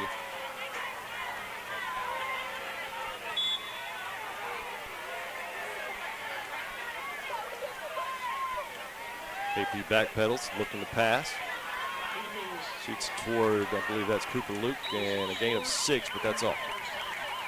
And that's going to be how the first half ends. West Lauderdale has a 27-0 lead over Northeast, and we are going into the half. Once again, 27, like Clint just said, 27-0. The Knights, Trojans will receive the football to begin the second half. Coming up, we got your stats. We'll see if Caleb Collins, how much he's flirted with that 1,000 yards. He may have already broke it. We'll see, though. Also, we'll go over some scores for you as well. Halftime show being brought to you by Alpha Insurance agent Will Swift. It's all on the way here after 3 minutes on Q101. Shop Piggly Wiggly of Collinsville now through Tuesday for these great specials and more. CAB sirloin tip roast, $5.19 a pound. Family pack pork steaks, $2.29 a pound. 38-ounce Stouffer's lasagna, $8.99. 12-pack Coke products, only $5.99. 5-pound bag russet potatoes, $2.99. And 1-pound Bluebonnet spread quarters, 2 for $3. And don't forget about steak night, Thursdays from 3 to 7 at Piggly Wiggly in Collinsville. Piggly Wiggly. In life, some things just go together, like a burger and fries and home and auto insurance from State Farm. Combine and save. In Meridian, talk to State Farm agent Chris McDonald today. Located at 4542 Poplar Springs Drive. Call 601-483-7743 for a quote on auto, homeowners, condo, renters, personal articles, business, life, and health insurance. State Farm agent Chris McDonald is a proud supporter of the West Lauderdale Knight football team. Go Knights! Collinsville, Mr. Discount Drugs, your local pharmacy and gift shop, thanks you for your continued support. Whether you shop with us in-store, through our app, over the phone, or in our drive-thru, our team will provide the best personalized customer service experience you expect from your local pharmacy. When you call or message us, you are promptly greeted by the Mr. Discount team that's ready to help. When you choose our pharmacy, you're choosing a locally owned pharmacy that cares about you and your community. Collinsville, Mr. Discount Drugs makes a difference. Show your West Lauderdale spirit while benefiting the school with a School Spirit debit card from the Citizens Bank. Go Knights! Use your West Lauderdale School Spirit debit card as a credit transaction, and for every signature purchase, the Citizens Bank will donate 5 cents to the school. Boost your school spirit with every purchase by using your West Lauderdale School Spirit debit card from the Citizens Bank. See Mike Shelby and the staff in Collinsville at the Citizens Bank, or call 601-626-7608. Member FDIC. Why do it alone? Well, doesn't everybody? No, not everybody. Let Family Flea Market on B Street stretch your money. With over 52,000 square feet of merchandise, you will find a huge selection of used furniture, lamps, and home decor items, plus so much more. New inventory is coming in every week. If you are looking for a new mattress set, king or queen, Family Flea Market has them in stock. Also, be sure to shop for your favorite floor coverings. Family Flea Market, where your family matters. You want the best of the best on your team, which is why you should interview a Regions business banker. And don't throw us any softball questions. Ask, what feedback do you get about your responsiveness and personal service? What makes you different from other bankers? We'll also be happy to tell you about our award-winning customer service. But the proof is in getting to know us. Give a Regions banker the opportunity to really wow you. Call 1-800-833-9776 or visit regions.com/interview to get started. Regions Bank. Member FDIC. With one half in the books, let's check in with Lee and Clint for a review of the first 2 quarters and break down what the Knights need to be able to do to walk away with a win tonight in your official halftime show, powered by Alpha Insurance Agent Will Sweat and Q101. Once again, the Knights have a 27-0 lead over cross-county rival Northeast Lauderdale Trojans, a game that the Knights have ran away with over the last 7 years, trying to make it 8 years in a row. But the Knights got things started off with a great big old bang with Caleb Collins running the football from a kickoff return all the way into Trojan territory.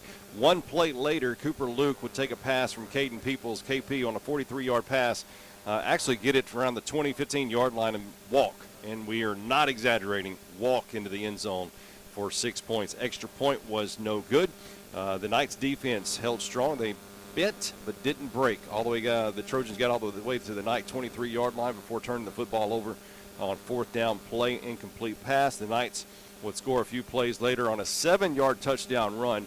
Extra point, 2-point conversion was good from KP to Antonio Radcliffe, 14-0 as we ended the second quarter. Second quarter began. How about Caleb Collins? Another touchdown for him. 27 yards out, 20-0. The extra point was good from Cooper Luke, and then Antonio Radcliffe on a 38-yard pass from KP made it 27-0.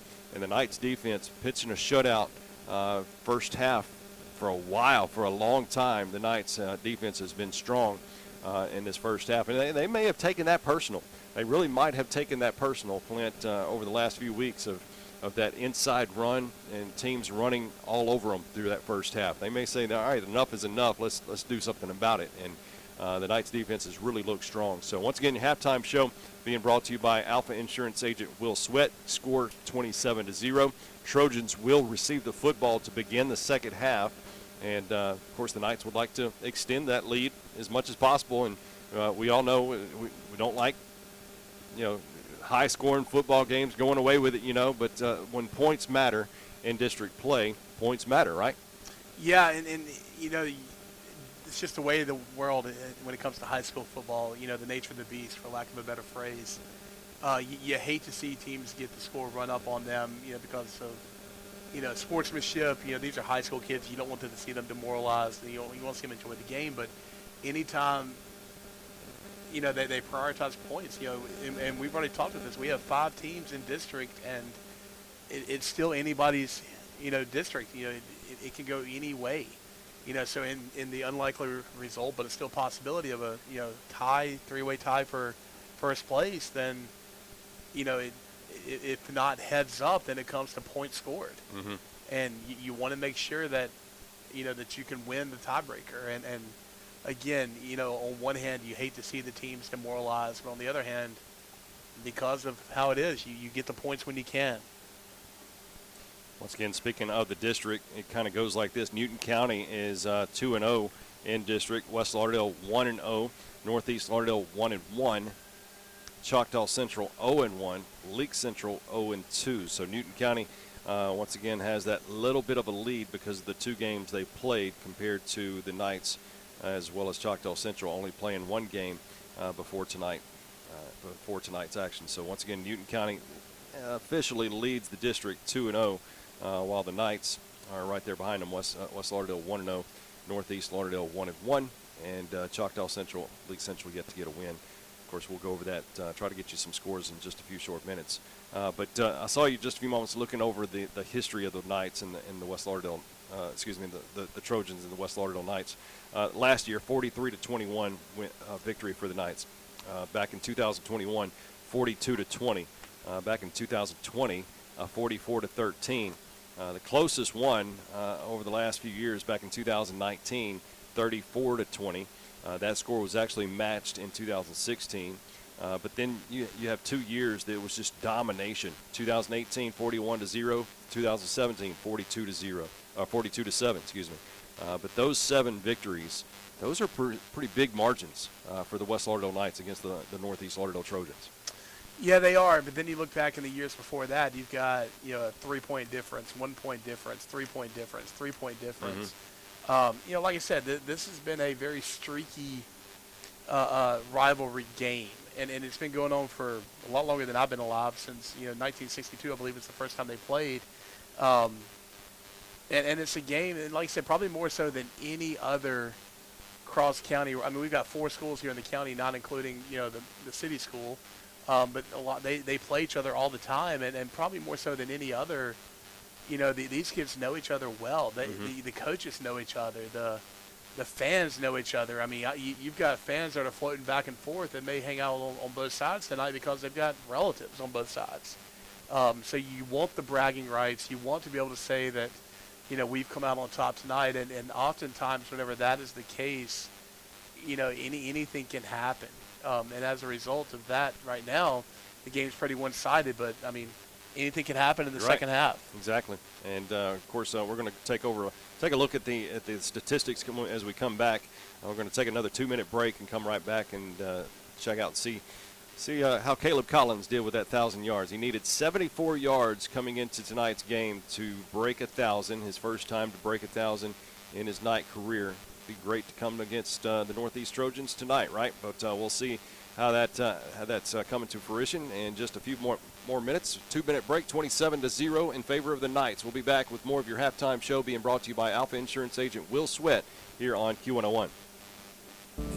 Do you need a low-rate loan? You can trust Meridian Mutual Federal Credit Union. We have competitive rates on tailored loan options for cars, home renovations, and debt consolidations. Stop by Meridian Mutual for your loan today. All-Star Team Sports is here to get you in the game, no matter what you're looking for. From football helmets, shoulder pads, mouth guards, receiver gloves, T-shirts, local team jerseys, hoodies, caps, and even stadium seats with your favorite local team's logo on it. You'll always call the right play when you team up with All-Star Team Sports. 1100 24th Avenue, or check them out on Facebook.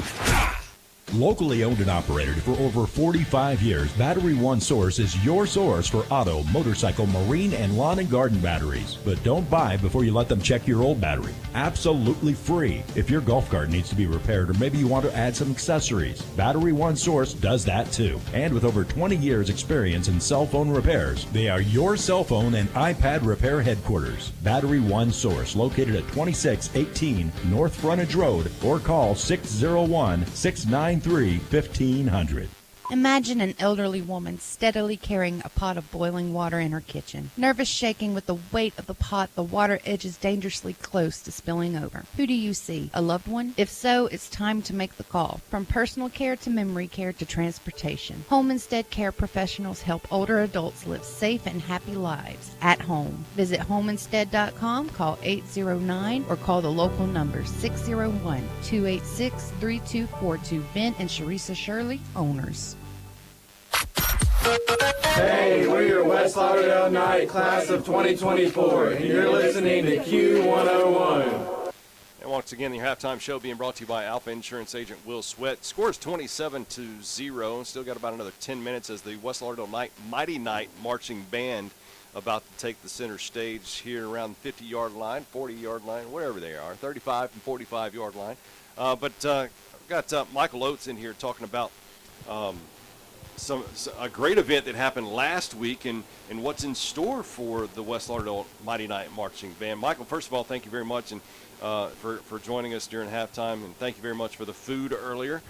Sausage dog, fries, a little Powerade. Thank you very much for that. Wonderful, wonderful cooks down there. It's always a pleasure. You weren't a part of it tonight, were you? No, I sure wasn't. Tell us first of all, tell us about the menu that you got going on down there for the Mighty Knights, the fans that may be sitting at home missing out on some food. Man, we've always got some good stuff. Loaded nachos. If you get those loaded nachos over fries, amazing stuff like you mentioned, sausage dog. Hold up, time out. We would love to be able to talk about those loaded nachos, but we can't because we haven't had them yet, and maybe that can change. I don't know, maybe. Well, next time ask for them. I'm asking for them now. Well, we might see if we can do a taste test on the air. All right, what else you got? I got plenty of drinks. Pickle pops are always popular with the kids. Oh, yeah. Yeah, it's an endless menu. You should be able to find something on there for just about anybody. Of course, the money that's used to get your bellies full goes to a great cause, helps out the Mighty Knight Marching Band, in which I believe we can say congratulations to the Mighty Knight Marching Band after what happened last week. Go ahead and tell us what happened last week. So for the third year in the row, your Mighty Knight Marching Band scored an overall 1 in the regional marching band competition, and which means that they qualify for state for 3 years in a row. Wow. Congratulations. That took place where at last week? In Neshoba Central. All right. So going to state, when is that? Where is that? That's going to be October 28th at Pearl High School, and we got a really good draw this year. It'll be about 4:45. Last year was late, right? Yeah. Yeah, I remember that. It was really late. Mm-hmm. So we've got a really good draw. It'll be right before awards. So it'll be a great time to take a trip out in that direction, go see them, and within about an hour or so you'll be at the awards. So it'll be a really good time to go check out your West Lauderdale Mighty Knight Marching Band. All right, so for somebody that doesn't really get to know much about the band, as myself, get to watch them every Friday night, but as far as knowing the after state, is there anything after state? No, this is it, and it can be some pretty tough judging, and they withstood some really tough judging this past week. So, but they are well ahead of the game right now, and are looking really sharp and ready to go. So, got a chance to see the band today during the pep rally, and the drum line comes out there, and then it was the low brass. Is that did I say that right? That's correct. They got to come out, and there was one that looked very familiar within that lineup. He kind of. I think he had the same last name as you, right. But he did real well out there this morning during the pep rally. Proud father of Jonathan Oates on that trombone line, absolutely. Did real well. If you ever get a chance to go and check out a pep rally on a Friday on home games, go do so. The kids love it. The band gets really into it, as they are getting into it right now doing their routine on the field here. But it's always great to highlight the Mighty Knight Marching Band. Once again, congratulations. One's last week, and off to state they go October 28th in Pearl, Mississippi. Yes, sir. I listen every once in a while. There we go. Still looking for those loaded nachos.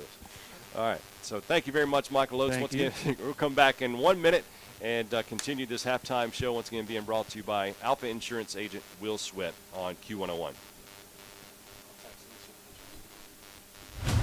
In sports, the goal is to be the best. The same is true for Alpha Insurance. We work to make every quote, claim, or call a highlight. That's why customers consistently give Alpha high marks for service. Call Alpha and let us help you save on home, car, and life insurance. In Meridian, call Alpha agent Will Sweat at 601-482-2385 or stop by our office at 2340 North Hill Street, Suite A.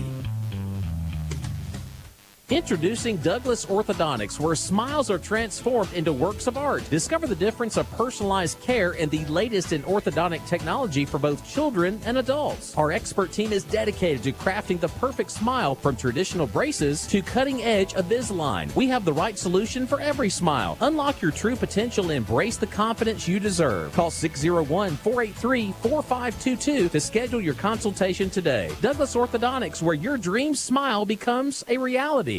This holiday season, don't let the clock tick away. Visit Elite Flooring today. Treat yourself and your home to the gift of elegant flooring. At Elite Flooring, we know the key to a stress-free holiday is planning ahead. Picture yourself celebrating with family and friends on your brand new floors. Our expert team will have your floors ready, transforming your home in no time. Don't wait until the last minute. Stop by Elite Flooring today and make your holidays truly special. Elite Flooring. Elevate your holidays.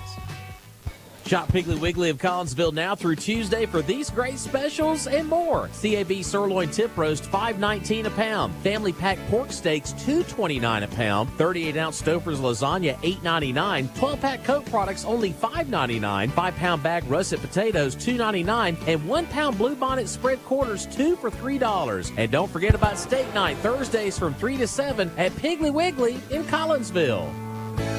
Piggly Wiggly.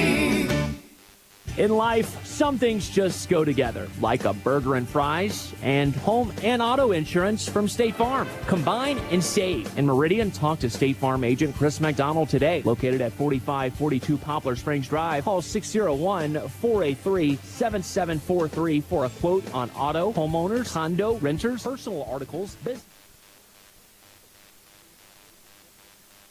Supporter of the West Lauderdale Knights football team. Go Knights!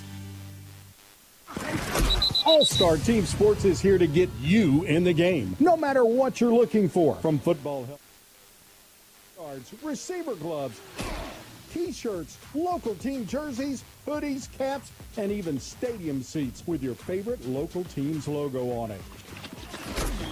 You'll always call the right play when you team up with All-Star Team Sports. 1100 24th Avenue, or check them out on Facebook. Can't make the game? The Knights are live on Q101, the app, the Echo, and Q101radio.net. And welcome back to the Kingdom. Once again, the Knights lead 27-0 at halftime as we take a listen to the Mighty Knight Marching Band.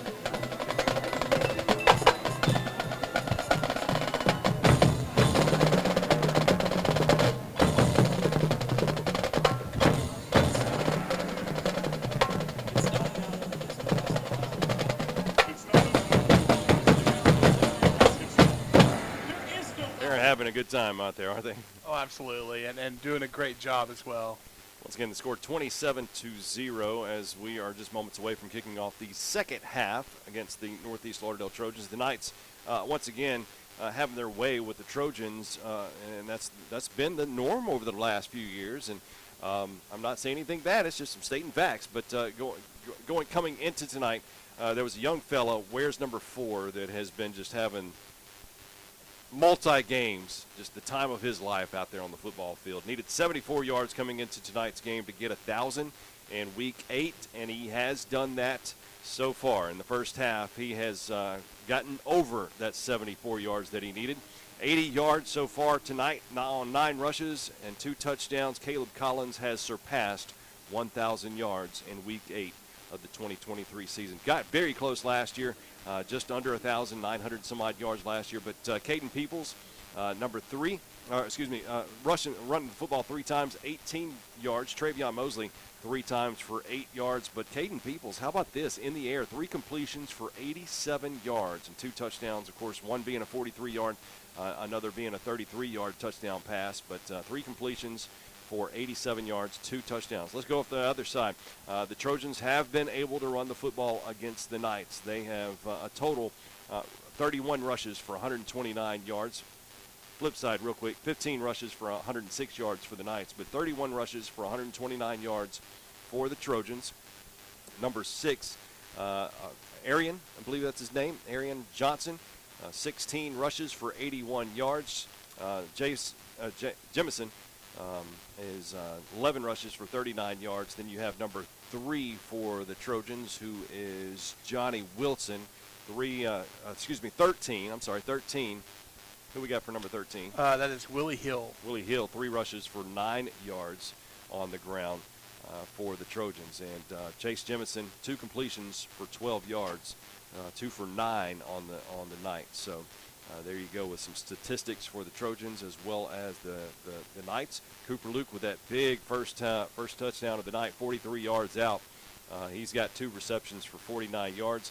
Antonio Radcliffe got the other touchdown for 33 yards, 1 reception for 33 yards. So there you go with some Trojans and some Knight statistics for the first half. And once again, the Trojans will receive the football to begin the second half of play here tonight.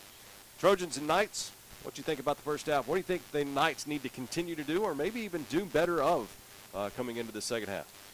You know, on the defensive side of the ball, they did an outstanding job keeping them out of the end zone, but they've managed to give up a fair amount of yardage, especially on the ground. You know, so if you're looking at for points to improve upon, just the run defense. Like I think about the first drive that the Trojans had. They moved the ball from red zone to red zone before they end up stalling out and turning it over on downs. But, they were just gashing the defense on the ground right up the middle. And so, again, not to be nitpicky, you asked me, for a point of improvement. I mean, on the scoreboard, they've been perfect in the first half. But, if you're just looking for somewhere to improve, it would be, maybe on the run defense there up the middle. But even in that, they've had a lot of plays where they've, been able to hold them for no gain or just a short gain on the ground. As far as on the offense goes, what have we had to punt the ball once? Mm-hmm. No turnovers.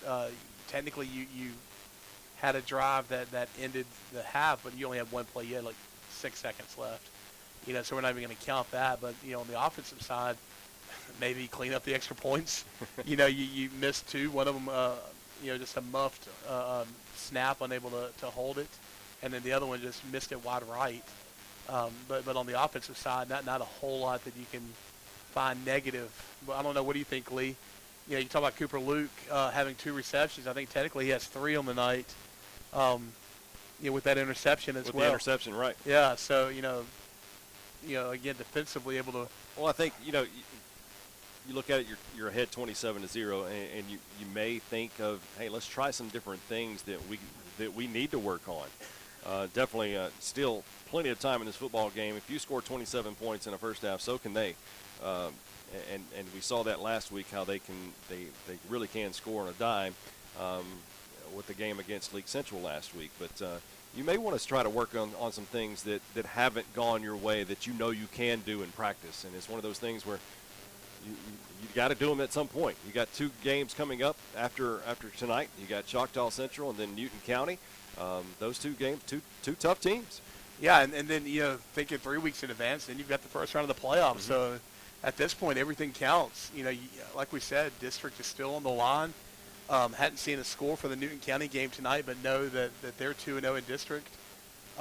Trying to reach that level ourselves tonight, but it's all going to come down to the next 2 weeks, and then, like I said, once you hit the playoffs, it's win or go home every night. I talked about this during the coaches show as the Knights are getting their kickoff team still weighing the Trojans, but Coach Brock Clay got his 60th win last week. And he's only been head coach since 2017.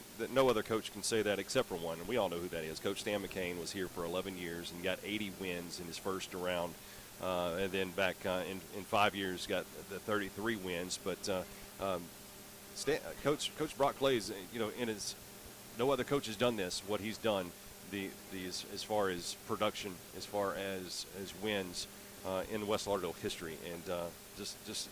Got to say congratulations to him. 60th win, 21 losses over his now going into 7 years as head coach here for the West Lauderdale Knights.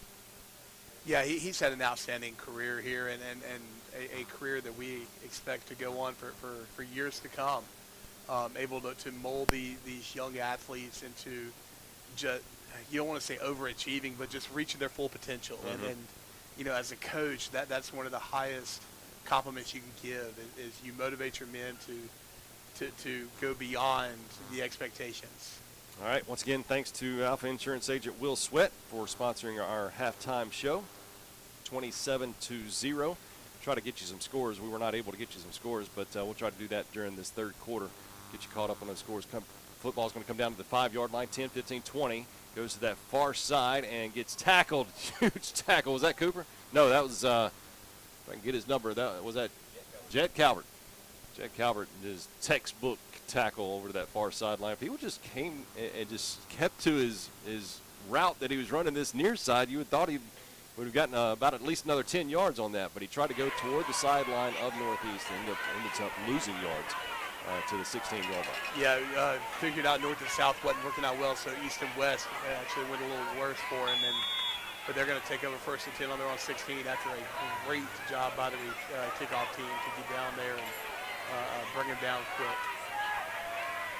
Jemison will hand the ball off to Johnson, goes out to that far side. See where the official marks him out of bounds. I believe just past the 20-yard line to the 21. So they're going to give him about a 4-yard gain there. Somebody got second down to 6. Going back to Jet Calvert. Jet led the FCA this morning. Was able to check out Jet and the Knights FCA this morning in the library. Jet did a great job. Second down, 6 to go. Handoff right up the middle. Gets hit hard, but he does fall forward to about the 25-yard line, excuse me. Yeah, that's going to bring up third down, and why are we stopping the clock? We have a down Trojan. Okay, yeah, it looks like his helmet came off. I believe he's left side. He's got his hand on his left side. But that was the runner there. Arian Johnson, the leading rusher for the Trojans, had an outstanding football game last week. 180 some odd yards against the League Central Gators. He was able to come up on his own, will, but holding his left side. Third and short, 32, and I don't believe he's going to get it. I don't believe he's going to get the first down. He's going to be stopped out. It depends on where they mark his forward progress. I think he may have gotten line to gain before getting marked backwards. So we'll see where they mark him here, and they are going to. Yep, first down. Yeah. First down, Trojans. Yeah, he got hit. I mean, he needed, I believe, 3, or maybe 2, whatever he needed. He got to the line. They got knocked backwards, but forward progress gave him the line to gain. So that's going to bring up a first down on their own 27-yard line, I believe. Shotgun formation for Jemison. First down and 10. Moving left to right. Snap. Handoff goes to number 13. Goes to that far side after getting stuffed up the middle, and then turns into an 8-yard pickup, I believe. 13 is Willie Hill. Yeah, he got stuffed initially, but then bounced it out to his left and ended up turning it into a pretty big gain. They're going to give him credit for probably 7 yards, bring up second down and 3, I believe. Well, it's just on the inside of the 35-yard line, between the 34 and 35. First down to make, looks to be at the 37. Good call there. The fluid drive, right? Twin scores 27-0. Knights over the Trojans. 2 receivers to this near side for the Trojans. Johnson will hand it off. Go right up the middle for another Trojan first down. It gets up about the 44-yard line, 44-yard line. Again, this is what we saw to start the first. Trojans having a lot of success running the ball up the middle.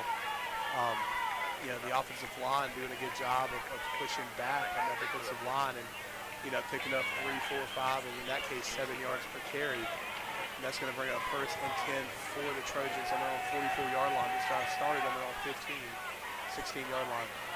One receiver on each side of the field for the Trojans.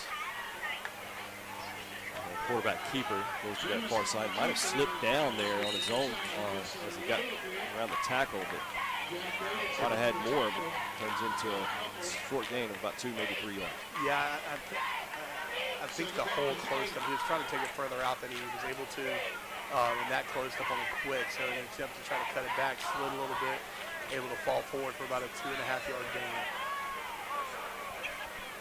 2 receivers to this near side, also an H-back to this near side. Johnson is back in the game after moving a few moments ago. Jemison hands off to Johnson. Gets hit hard in the backfield. A loss on the play. Is that Tim McDonald? The last couple of games, Tim McDonald in the second half has come up huge with plays. The last 2 weeks they've been interceptions in the 2 respective ball games. This time, huge tackle in the backfield. Loss of 1. Third down and 8. Yeah, this is exactly what you wanted to have. Because like I said, they've already picked up about 30 yards of offense on this drive. And penetrate the backfield and get a big stop there at third down and 8. That's a situation for the Trojans. Definitely attempts to pass, incomplete. Maybe some misinformation there for the receiver. Yeah, that was just miscommunication. You had your receiver going about 9 yards on the field and then cutting inside. Quarterback thought he was going to go about 9 and cut out. Either way, that ball is harmlessly incomplete, and it looks like the punt team is on the field. Yeah, they are sending the punter out. Punter being number 13. I believe that is Willie Hill. That's exactly who it is. Back deep for the Trojans. Is that Trevion? Is that Trevion? Yeah, that's exactly who it is. So that's the punt. Not a good one. I don't know if he got hit or if he hit his own man with that. I think that just kind of went off the side of his foot. Didn't go, where you wanted to, but it took a good Trojan bounce, and that's going to put the Knights right around the 30-yard line. While we have this time, we want to look at our Elite Four on the scoreboard. Louisville all over Caledonia, 38-7. We showed the Central down by 3, 18-15 against Columbus, the Columbus Falcons. Southeast Lauderdale, 21-6 over McLaurin. Poplarville, huge over Tylertown, 31-6. Meridian down by 3 against Northwest Rankin. We'll stop right there. One receiver to each side of the field for KP and the Knights. KP will hand it off to Caleb Collins. Collins to the 32, 33, maybe even to the 34-yard line. Turned what looked to be nothing into something there. Yeah, they're going to give him credit for about a 3-yard carry. Yeah, they had it on their own 31-yard line. Marked it down to the 34. But you're right, the Trojans had stacked the box. They were anticipating a carry there. And Caleb Collins able to pick up a few, but not much after that. Second down, 7. KP looking to pass. Had a Radcliffe right there at the 40 to the 45. To the 46, 47-yard line. And that's what you've got to do whenever the defense is stacking, 8, 9 guys from the box anticipating a carry. And when you've got somebody like a Caleb Collins who picks up 80 yards in the first half, that's what you have to do to stop the run. But to keep them honest, you've got to have some of those quick passes. KP hands it off to Collins. Collins to midfield. Still on his feet, the 45 to the 40, out of bounds around the 35, 36-yard line. Yeah, they're going to mark him out, I believe, on the 37. But a big carry on 1st and 10, adding on to that big first half he had. He had 80 yards. I'm sorry, I was going to say it took him 3 plays to get into Trojan territory. They're going to be down, like I said, on the Trojan 37-yard line. But what were you saying, Lee? He had 80 yards coming into the first half, once again surpassing 1,000 yards. We had 184 in last week's ball game. KP, though, to the 35, inside the 30, around the 29-yard line. And they marked him just shy of the 29. Yeah, I think they're going to put that ball right on the 30-yard line. It's going to bring up second down and a long 2, short 3. Need to get down to the 27, so it's second down and 3. Radcliffe has had a pretty outstanding football game tonight, including a touchdown. KP will hand it off to Hunter Moore. Hunter Moore, bulldog, bulldozer, whatever you want to call him, gets the first down. I think and more. both of them are applicable to him. He is going to run the ball hard. He's going to fall forward. He's never going to be the fastest guy on the team. You're not going to see him break I definitely don't want to be in front of him. Absolutely not. Good kid, real good kid. First down and 10 at the 26-yard line. Your Knights are looking over the sideline, getting the play called in. Still plenty of time on the play clock. Still like 15 seconds as they've got it ready. Wide receivers on both sides. Pistol formation. Going in motion, though, number 4, Caleb Collins. But KP looking in one direction and, almost picked off. And that's the trouble when you steadily look at that one direction. You're taking a lot of white jerseys with you. Yeah, you would have liked to have seen him maybe check that down because Caleb Collins had nobody running with him in the flat. He had gone in motion off to the right side, and he was there for a swing pass. And I'm not sure there's anybody between him and the end zone if he catches that. But, KP threw it. I wouldn't say he threw it into double coverage, but fortunately, falls incomplete, bring up second down and 10. Going in motion is Mosley. Give the handoff is Collins, though. Collins comes to this near side to the 25, at the 23-yard line. So gain of 3. They may only drop that. Well, the side judge here gives it. I gave you the 23. Third down and long. Third down, 7 to go. You're already within field goal range, but you'd love to see a touchdown on the board. Absolutely. Here. If you're just joining us, 27-0. West Lauderdale over Northeast with 5 minutes and 20 seconds left here in the third quarter. It's been kind of a quick-paced third quarter so far. Flag on the play. Looks to be offsides against the offense. Lined up. Somebody lined up offsides. Flag on the play brought to you by Chris McDonald, State Farm Insurance Agent. Third down and 7 turns into third down and 12 here for the Knights, moving the ball well in their first drive here in the second half, but kind of stalling a little bit here in the Trojan territory. KP looking to run himself to the 25. He's down to the 20. He got to the 20-yard line. And this may make the decision easier, though, to go for it here, fourth down. You definitely are in field goal range, but 3 yards shy of him on the first down. Yeah, on a fourth down and 12, they're going to give him credit for probably an 8-yard carry, a 9-yard carry, bring up fourth down in about 3.5. They're going to mark him on the 20-yard line. They're going to need to get down close to the 16. They're going to keep the offense on the field. 2 receivers to the far side. Pistol formation, where Collins is directly behind KP. And KP going to roll out to his right. He may just decide to pull it out. No, he's going to take off, throw it in the end zone. No, incomplete pass. The intended receiver was Gathings. They'll turn the ball over on downs. A little play action roll out to the right, and not bad coverage on the back end by the defense there of Northeast, but KP put it to where only his guy could get it. He had hands on it, but unable to bring it down and maintain control through the fall to the ground. And as a result, that is going to bring up a turnover on downs. Good play call, good play, good execution, just unable to finalize the play on the back end. But the Trojans will take over 1st and 10 on their own 20-yard line after that turnover on downs. Jemison, number 1, quarterback. Shotgun formation will have Johnson there, and Johnson to his left. 2 receivers to the left as well, the far side. There's the snap, hands off to Johnson, and looks to be got tripped there right there at the line, but falls forward for a gain of about 5 yards. Maybe they may have him down at the 24-yard line. Yeah, they're going to give him credit for a 4-yard carry, but man, Lee, he hits that hole so good. When he gets that handoff, he flies into the hole, and that's why he's always seems to be falling forward.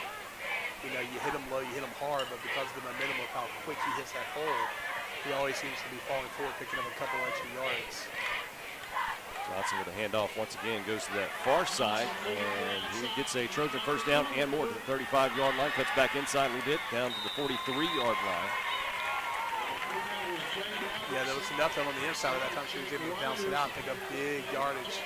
Take it all the way out to the West Lauderdale 43-yard line. Down Knight? No, he's trying to shoot. Yeah, no, he's not hurt. We do have a flag on the play. You see it over there on the 47-yard line over there by the sideline. And that was a very late flag. We almost led to believe this may be a personal foul. We're going to wait and see what it is. Okay, it looks like it might be against West Lauderdale. They're having a conversation with Coach Clay over here on the sideline, letting him know what happened. And we'll as soon as we get a signal, we'll let you know. The flag was thrown around the 47-yard line, so I'm guessing that's where the penalty took place. We don't know what happened. I know they are talking to an individual on the sidelines. So that's going to be an unsportsmanlike conduct. It was that taunting, I believe, against the Knights after the play, personal foul. So that's 15 yards. Going to bring up first down for the Trojans in West Lauderdale territory. Still marking, I think they're going to mark it down at the 43-yard line of West Lauderdale. Moving left to right. Trojans once again gifted a personal foul penalty. Let's get a flag on the play, brought to you by Chris McDonald, State Farm Insurance Agent. 2 receivers to the far side. Jemison, though, will hand off to number 13 for the Trojans. Stays on his feet after being hit around the 39-yard line, but it's down close to the 35. Yeah, I believe that was 13. Was that Willie Hill, I believe? Willie Hill. Second down, 3 to go for the Trojans.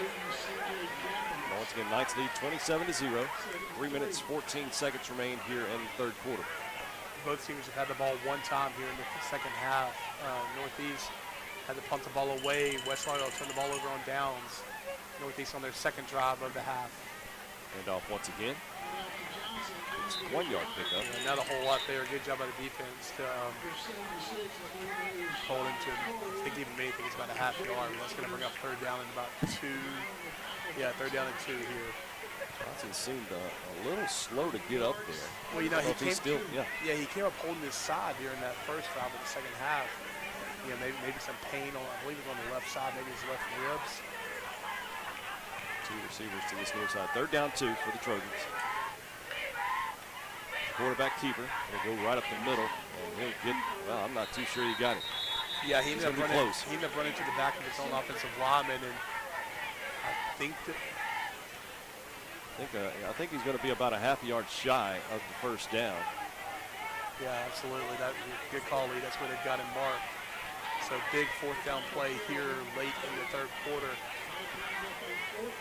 2 minutes left in the third quarter. West Lauderdale still holding on to that 4-touchdown lead, 27-0. Fourth down, 1 to go. Fourth down and a short one.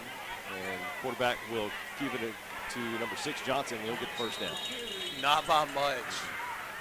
All he needed was about a half yard. Yeah, nothing on the inside. Bounced it out to his left. And ended up falling forward for what I believe is going to be enough to pick it up. They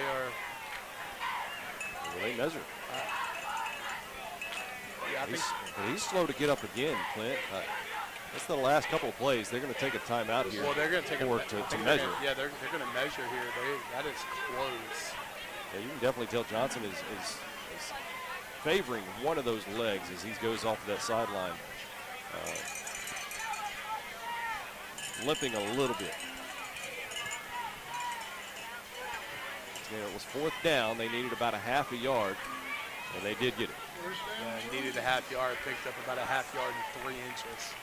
Didn't have about much, but they definitely got the first down. So 1st and 10 for the Knights on that 4th down run. Or 1st and 10 for the Trojans, apologize, on that 4th down run. So that's going to bring up 1st and 10 on the Knight 33-yard line, I believe. Minute 40. In the 3rd quarter. One receiver left, one receiver right for Jemison. Hand off to Hill, though. Goes to that far side and slips a tackle and gets brought down just on the outside of the 25-yard line, about 27. Yeah, that's going to be about a 6-yard carry, I believe. And I didn't catch the number of the initial contact, but they had him wrapped up and close to the original line of scrimmage. But he was able to slip through that tackle and get about a 5.5-yard carry. Again, we got 2nd down, and let's say 2nd and 5. Same formation for the Trojans. Jemison shotgun. Has Hill next to him on the left-hand side. Jemison keeps it himself, goes right up the middle to the 20, to the 15, to the 10, 5. Touchdown Northeast for the first points for the Trojans of the night.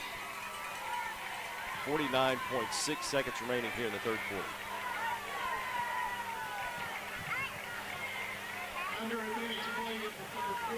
You know, we talked about during the half how important points are in district play. And the Trojans found a way to get on the board here in the 3rd quarter. How about Jemison? He is your holder for the Trojans. There's the kick, up and is good. But we do have a flag. False start against the offense, against the kicking team. So they're going to have to re-kick that. And he had plenty of leg on it, so we noticed the kicker's got a strong leg on him. You don't see a whole lot of false starts on extra No, points because the only person actually moving forward is the kicker. We'll try it again. Move the ball back 5 yards. Once again, Jace Jemison. There we are. I'll get it right. Is your holder. Number 25 for the Trojans is your kicker. There's a snap. Hold is down. Kick is up and still good. 27-7. We'll be back here on Q101. Shop Piggly Wiggly of Collinsville now through Tuesday for these great specials and more. CAV sirloin tip roast, $5.19 a pound. Family pack pork steaks, $2.29 a pound. 38-ounce Stouffer's lasagna, $8.99. 12-pack Coke products, only $5.99. 5-pound bag russet potatoes, $2.99. And 1-pound Bluebonnet spread quarters, 2 for $3. And don't forget about steak night, Thursdays from 3 to 7 at Piggly Wiggly in Collinsville. Piggly Wiggly. Hey, we're your West Lauderdale Knight class of 2024, and you're listening to Q101. Well, the Trojans get on the board with a 27-yard touchdown run by Jace Jemison, quarterback for the Northeast Trojans. Knights lead 27-7. Closing moments of the 3rd quarter, 49.6 seconds remain here in the 3rd quarter as the Knights and the Trojans tangling with each other. The series goes back to 1962. Lee, you were in high school that year, weren't you?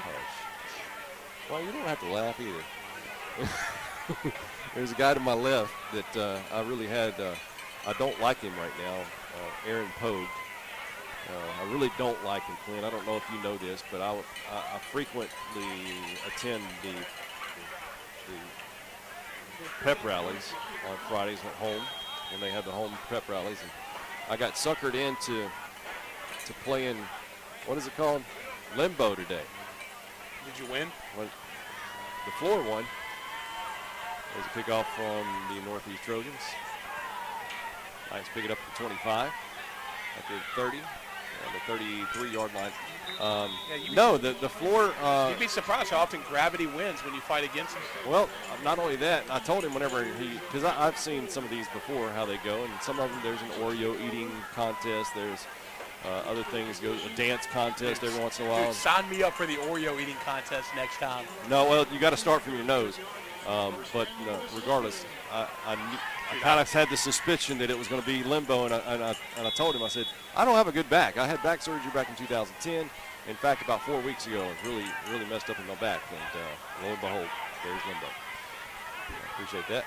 First down and 10 for the Knights. Moving right to left, handoff to Collins. Collins still on his feet to the 40, to the 45. 1, 2, 3, I count 4 white jerseys it took to take him down on that one. But yeah, it was all because of Aaron Pogue and his trying to embarrass me at the pep rally today. Sounds like he succeeded. Yep, he did. I still want to circle back to when's the Oreo eating contest? Do you provide milk? KP goes under center, handoff to Collins. Collins initially going up the middle, shoots it outside, crosses midfield, and to Trojan territory, out of bounds around the 47-yard line. I think you need to worry about your cough instead of Oreos. Think I worry about both? Yeah, I guess so. Second down, 4 to go for the Knights on their Trojan 48-yard line. 2 receivers to this near side. KP rolls out to his left. KP with a Knight first down. Hold on. No, the ball did come free, but I believe the Knights jumped back on top of it. Was that Hunter Moore that jumped right back on top of it? Yes, he did. Yeah, they were immediately waving to keep the clock going. It was obvious who came up with that one. You gotta watch out, putting the ball on the ground. We did that a couple times last week at Taylorsville. I think we even lost one of the fumbles, but it's the end of the third quarter. Hold up the 4 fingers. Knights have a 20-point advantage going into the fourth quarter. We'll be back after this on Q101. In sports, the goal is to be the best. The same is true for Alpha Insurance. We work to make every quote, claim, or call a highlight. That's why customers consistently give Alpha high marks for service. Call Alpha and let us help you save on home, car, and life insurance. In Meridian, call Alpha agent Will Sweat at 601-482-2385 or stop by our office at 2340 North Hill Street, Suite A. Q101, your home for West Lauderdale Knights football. So who actually won the limbo contest? Zayden Moore, student. Wait, you let a high schooler beat you? Yes. Third round, I didn't even attempt, but I knelt down to the gym floor and tapped out. I did one of those wrestling moves, tapped out. First down and 10 for the Knights, moving left to right. 12 minutes remain in this football contest. 27-7 is the score in favor of the Knights. Moving once again left to right. 41-yard line is where the Knights are on the Trojan 41-yard line. Caleb Collins with a handoff. Caleb to the 35, here the 30-yard line. We talked about Caleb Collins surpassing 1,000 yards tonight. And they won 1,100 before the Knights up. Yeah, another strong run here by Collins, by West Lauderdale. They'll pick up a first and 10 on the Trojan. Where they marking the 30-yard line, right on the 30-yard line. So trying to add to this 20-point lead here in the fourth quarter as they are getting down to the cusp of the red zone. Collins, another carry to the 25 to the 24-yard line. Knights were held scoreless in the third quarter while the Trojans got their only points for tonight. Just a few moments ago in the third quarter, might have a down lineman there for the Northeast Trojans. We do, but you're talking about them being held scoreless. No, they only had one drive in the third quarter. Yeah, you're right. That was a very slow paced but quick quarter, if that makes sense. Not a whole lot of passing. Both teams running the ball, eating clock. And because of that, the Trojans had the ball first after the half, and they had the ball twice. West Lauderdale only had the ball one time, and had to. I think they turned it over on downs deep in Northeast territory. Second down, 4 to go. Who is that? Number 50? Is that 55? 53. 53. I'm sorry. His right leg or maybe right foot. 53 being Montana Holt, a sophomore defensive lineman. Yeah, being helped off the field by a couple of the trainers. They're a young team for the Trojans. I've noticed that a lot of sophomores get a lot of playing time. Again, second down, 4 to go for the Knights. Moving left to right. 24-yard line is where they are located of the Trojans. KP going under center, and KP will take the snap and go for it. He's still on his feet, Clint, near the 10-yard line. And I believe was that KP that lost the helmet? Yep. He'll have to he'll have to take a break. That's the thing. Quarterbacks for the Knights, we don't have many of them. Cooper Luke would be your backup quarterback. He's running on the field. He came from the defensive bench. Those that may not know, if you lose your helmet in high school football, you have to be replaced for one play. Well, that's any level, high school, college, or pros, unless you took a timeout, and unless it was a result of an injury, a penalty. You know, a face mask and rip it off and stay on. But shotgun formation for Luke. And Luke, quarterback keeper here, to the 10, to the 5, touchdown West Lauderdale. How about that? 11-yard touchdown run by Cooper Luke. Comes in for one play as a quarterback, gets a touchdown on that one play. That's his second of the night, following that 43-yard touchdown pass from KP on the first offensive play for the Knights. Knights may keep their offense on the field. I don't see KP coming out, so Cooper remains at the quarterback position, shotgun formation.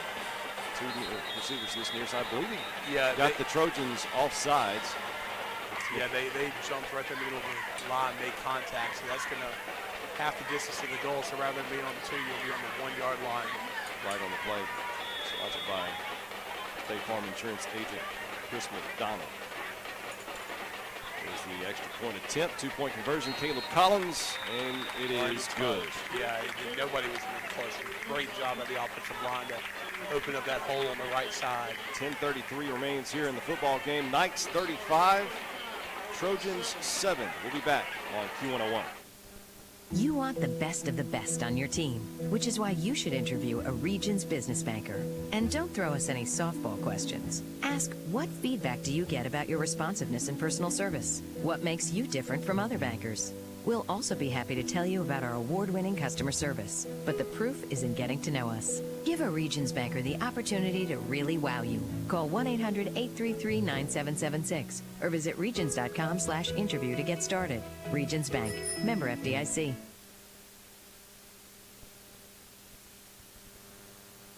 Can't make the game? The Knights are live on Q101, the app, the Echo, and Q101radio.net. After an 11-yard touchdown, as well as a 2-point conversion, the Knights extend their lead 35-7. And just over 10 minutes, 33 seconds remains here in the football game. Trojans, their first loss in district play was a 35-0 loss against Newton County a couple weeks ago. Trojans come into tonight's game 1-1 in district play after their loss against Newton County and their win against League Central. This is the Knights' second game in district play. Kickoff return of the 20, 25-30, 35-40, 45 out of bounds on the Trojan side of midfield. Late flag comes in, maybe a late hit. I'm not sure. It didn't look late on this end unless somebody came in afterwards, but as soon as we get the official signal, we'll let you know. And here it comes, personal foul. I guess it is. They're going to call a late hit against them. Flag on the play, once again sponsored by Chris McDonald, State Farm Insurance agent. But that's going to put the Trojans down close to the 35-yard line, the Knight 35-yard line. They're going to mark them the 39, I believe, is where they'll have it, 1st and 10. So, nope, 36. Decided to move the ball marker one more time. So I was right when I said close to the 35. Yeah. So the Trojans, once again, their previous drive, they kind of had their way with the Knights. The Knights defense, or excuse me, the Knights offense didn't take much time to get down the field, so that defense right back on the football field. Trojans, Jace Jemison hands it off and goes right up the middle, and a quick gain of 6 yards makes it 2nd down and 4.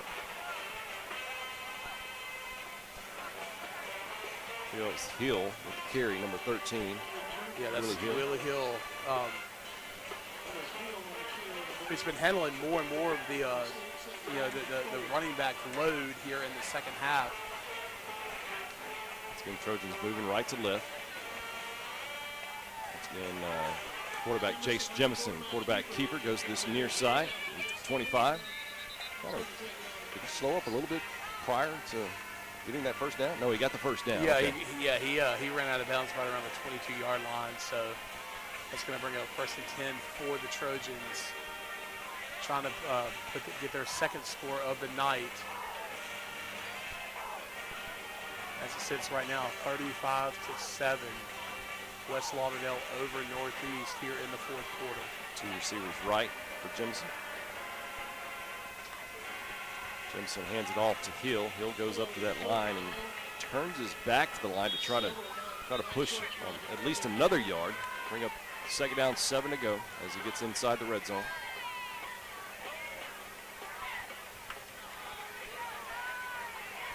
In comes Johnson. Johnson kind of left earlier in the previous drive.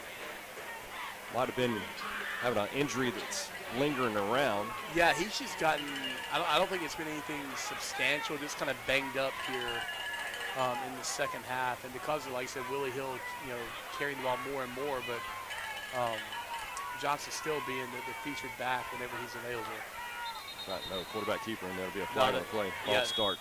That's coming back. That's going to be a 5-yard penalty. It's a flag on the play brought to you by State Farm Insurance Agent Chris McDonald. So that's going to bring turn 2nd and 6 into a 2nd down and 11, right around the. And they move that marker back. 25-yard line.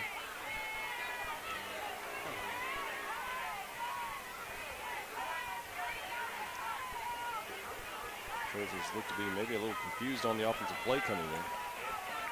2 receivers right. Johnson to the left of Jemison. And Johnson will get the handoff, and he'll get stopped at the 26-yard line. Might have been a loss in the play there. Yeah, the left side of that defensive line shooting into the backfield, and Johnson's fortunate just to have lost. I think they're going to put it back right around the 25. But what I've seen, though, and this is every runner for the Trojans, is that they are still on their feet after first contact. Yeah, they are doing a great job running through tackles. And, you talked about finding, teachable moments when you've got this kind of a lead. We're seeing a lot of arm tackling here late in the game by the Knights, and they're able to run through some of that. So 3rd down, 13 to go for the Trojans. Handoff to Johnson, swings it out to the right, the far side, and he's going to get a first down and more inside the 10-yard line initially where it looks to be spotted. Be a 1st down and 10 for the Trojans.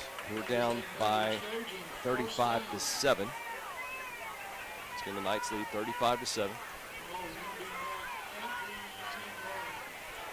But again, you had a man in the backfield, and Johnson was able to stiff arm, push him out of the way, and turn that into a big game. Jemison hands it off to Johnson again after getting stuffed there at the line of scrimmage. Swings it out to the left-hand side and picks up a yard, maybe 2. Johnson again slow to get up, having to have some help to get up. They're only going to give him 1 yard, so 2nd down and goal from the 9. 7:32 remains. Johnson remaining in the game in the backfield.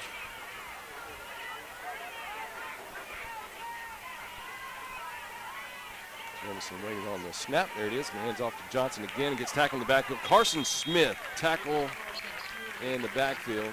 That's going to be about a 3-yard loss. And Johnson's down again, able to get up. Man, he has taken a beating. He's favoring that right leg now, limping, I believe. Willie Smith running onto the field. Johnson checking out. But that's going to bring up 3rd down and goal. 11. From the 11, yeah. They're going to get marking down a 2-yard loss on that play. I know they do have a strong kicker, but I know they're not hitting 3. They're hitting 7 here. One in shotgun with Jemison. Hill to his left, looking to pass.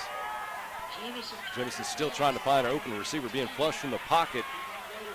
As a receiver, incomplete. And bring up 4th down and goal from the 11. Yeah, initially trying to look to his left and nothing there, and then having to kind of run for his life.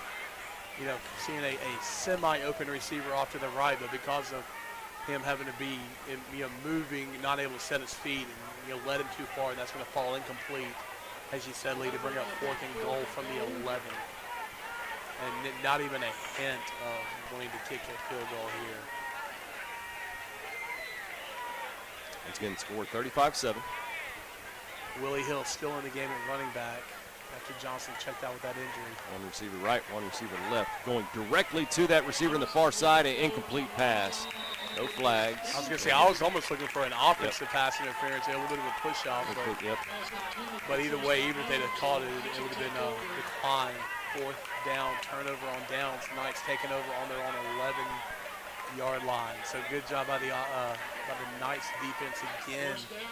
Giving up some yardage, but bend but don't break. Letting them get down to the red zone, but not putting any points up there. So great job to let the offense have the ball back and see if we can scratch a few more points off in this district game.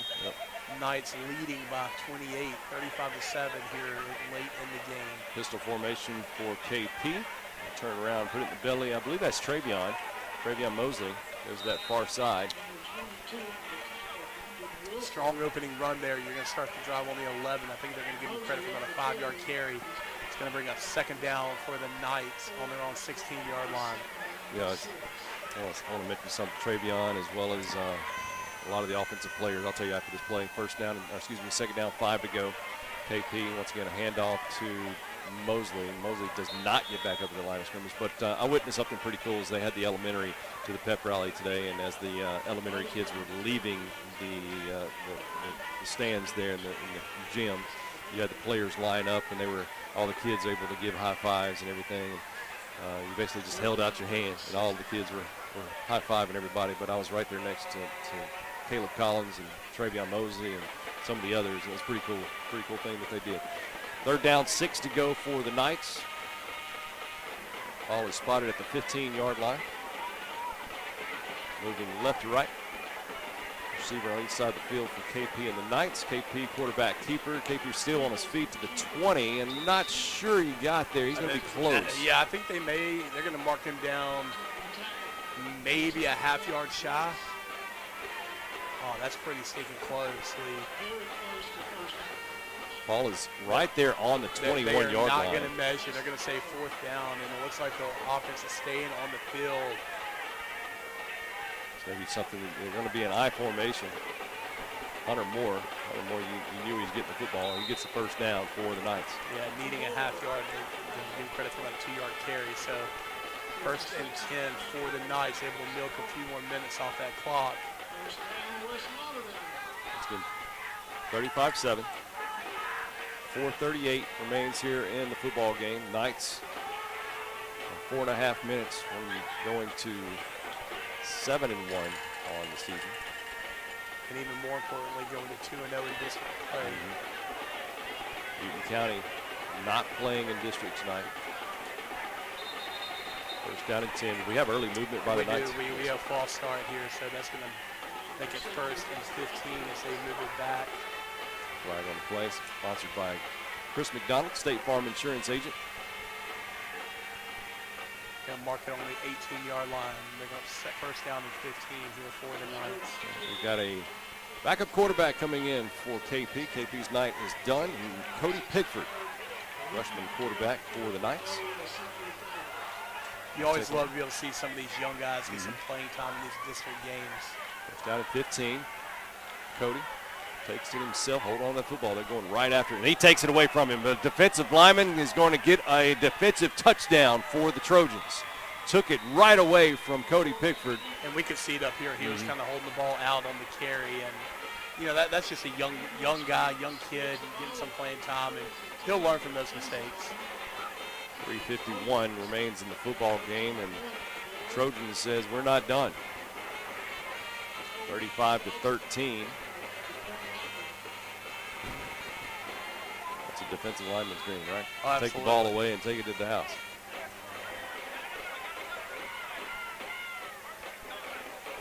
Still away in the snap. Quarterback Jace Jemison is your holder. Kick is up and is good. So number 29 of the Trojans. Score is 35-14 with 3 minutes 51 seconds remains here in the football game. We'll be back on Q101. Collinsville, Mr. Discount Drugs, your local pharmacy and gift shop, thanks you for your continued support. Whether you shop with us in-store, through our app, over the phone, or in our drive-thru, our team will provide the best personalized customer service experience you expect from your local pharmacy. When you call or message us, you are promptly greeted by the Mr. Discount team that's ready to help. When you choose our pharmacy, you're choosing a locally owned pharmacy that cares about you and your community. Collinsville, Mr. Discount Drugs makes a difference. Q101, your home for West Lauderdale Knight football. After a defensive touchdown from the Northeast Trojans, the Knights lead is cut to 35-14. Cody Pickford comes into the game for KP.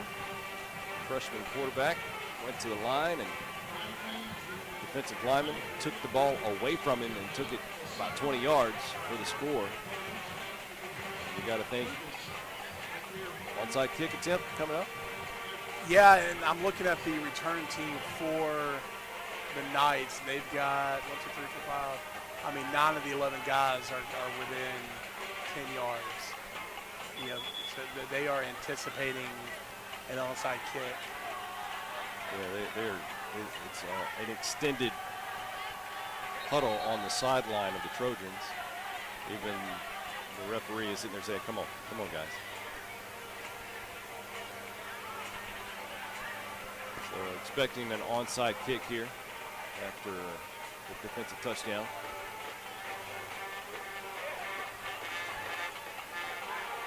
Number 29 for the Trojans. His name is Colt Shelton. This will be doing the kicking duties. Let's go 10 yards. Yeah, 100% he's lining up for an onside kick. Is the kick. Goes to this near side, and the Knights will corral it at the 47-yard line. There will be a flag on the play, sponsored by Chris McDonald, State Farm Insurance Agent. Now where it was thrown, it seems to be an offsides against the kicker. That's exactly what it is. This is not flying a bull. No, you have to take the 5 yards and reach it. So this could still help Northeast. The Knights did recover the onside kick attempt.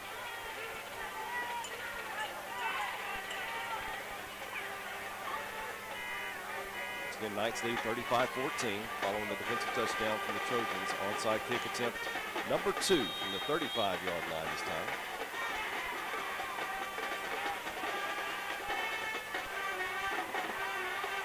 Kick comes to this near side.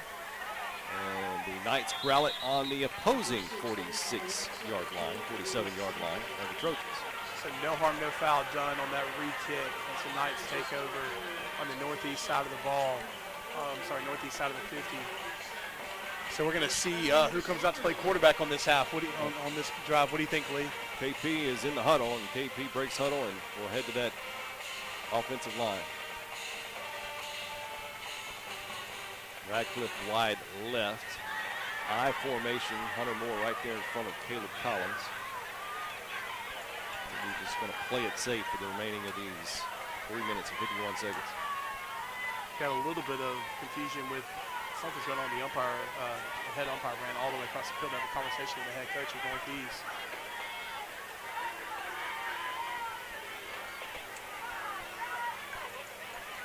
Knights attempt to go 8-0 against the Northeast Trojans.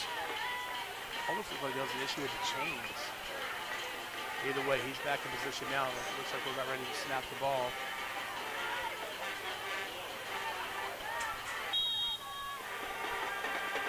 KP goes under center. Once again, I formation. Hands it off to Collins. Collins goes right up the middle. It's up about the 42-yard line. Gain of 5. Yeah, every time they hand the ball off, it looks like they're gunning for the ball. It's a great job by Collins. His run back should remember to cover the points of the ball, keep it close to your body, and be willing to just go down after a 3 or 4 yard carry and milk more the clock and hang on to that football. Collins has had some big runs in the second half. He had 80 yards coming into the second half. And they are going to milk every second on this play clock before they snap the ball off. You still have 12 seconds left, and they're not even on. They're just now getting down to the line. It's been second down 5. Hunter Moore with the carry. Hunter is about 3 yards after being pushed back. Inside the 40 to the 39-yard line. We're going to third down and a long two, maybe. Hunter wants that football, man. Oh, absolutely. Like I said, not going to be the fastest guy on the field. You're not going to see him, break one off for 40, 50 yards. But anytime he gets the ball, he's like a little cannonball. They're down 2. KP goes under center again. Collins with the handoff. Collins to the 35, inside the 35, around the 33-yard line. Yeah, that's going to be enough for the first down, and that's going to be another couple minutes they can take off the clock here. In a couple minutes, 2 minutes, 25 seconds remain. Northeast. 27, excuse me. 2 minutes, 27. Northeast not taking timeouts. I think they're going to be, they may just be willing to let this one run down.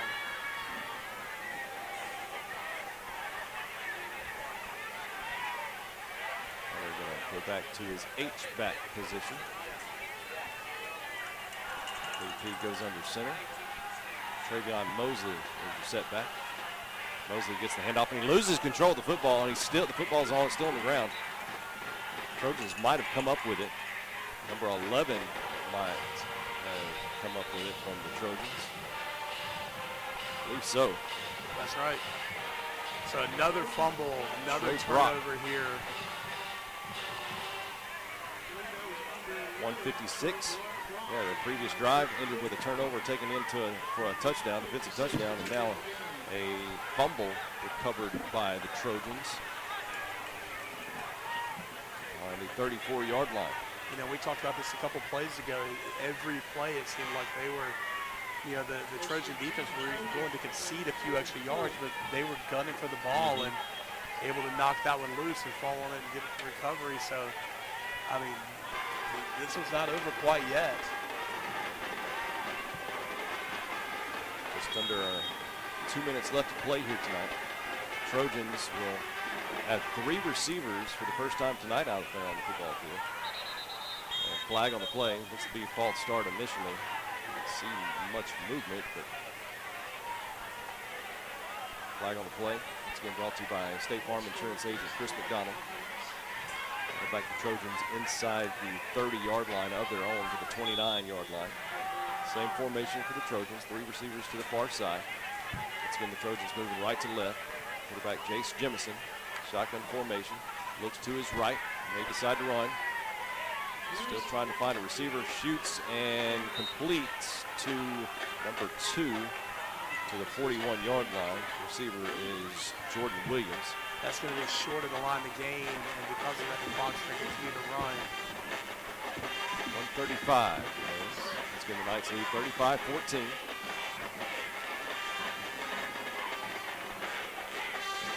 Second down, 3 to go. 2 receivers to this near side. I'll swing out 1 more receiver to this near side. So 3 receivers to this near side. Swings it out to number 13. Loses control of the football, but I don't believe it was an incomplete pass. Yeah, that was close, but that's going to be a forward pass. So that'll just fall harmlessly. Complete. Clock stops. Third down and 3 for the Trojans on their own 41-yard line. After the fumble, after the turnover by the Knights, Trojans took over and it's slight, but have a glimmer of hope. But every second it clicks off, that glimmer gets a little slimmer. 1:15.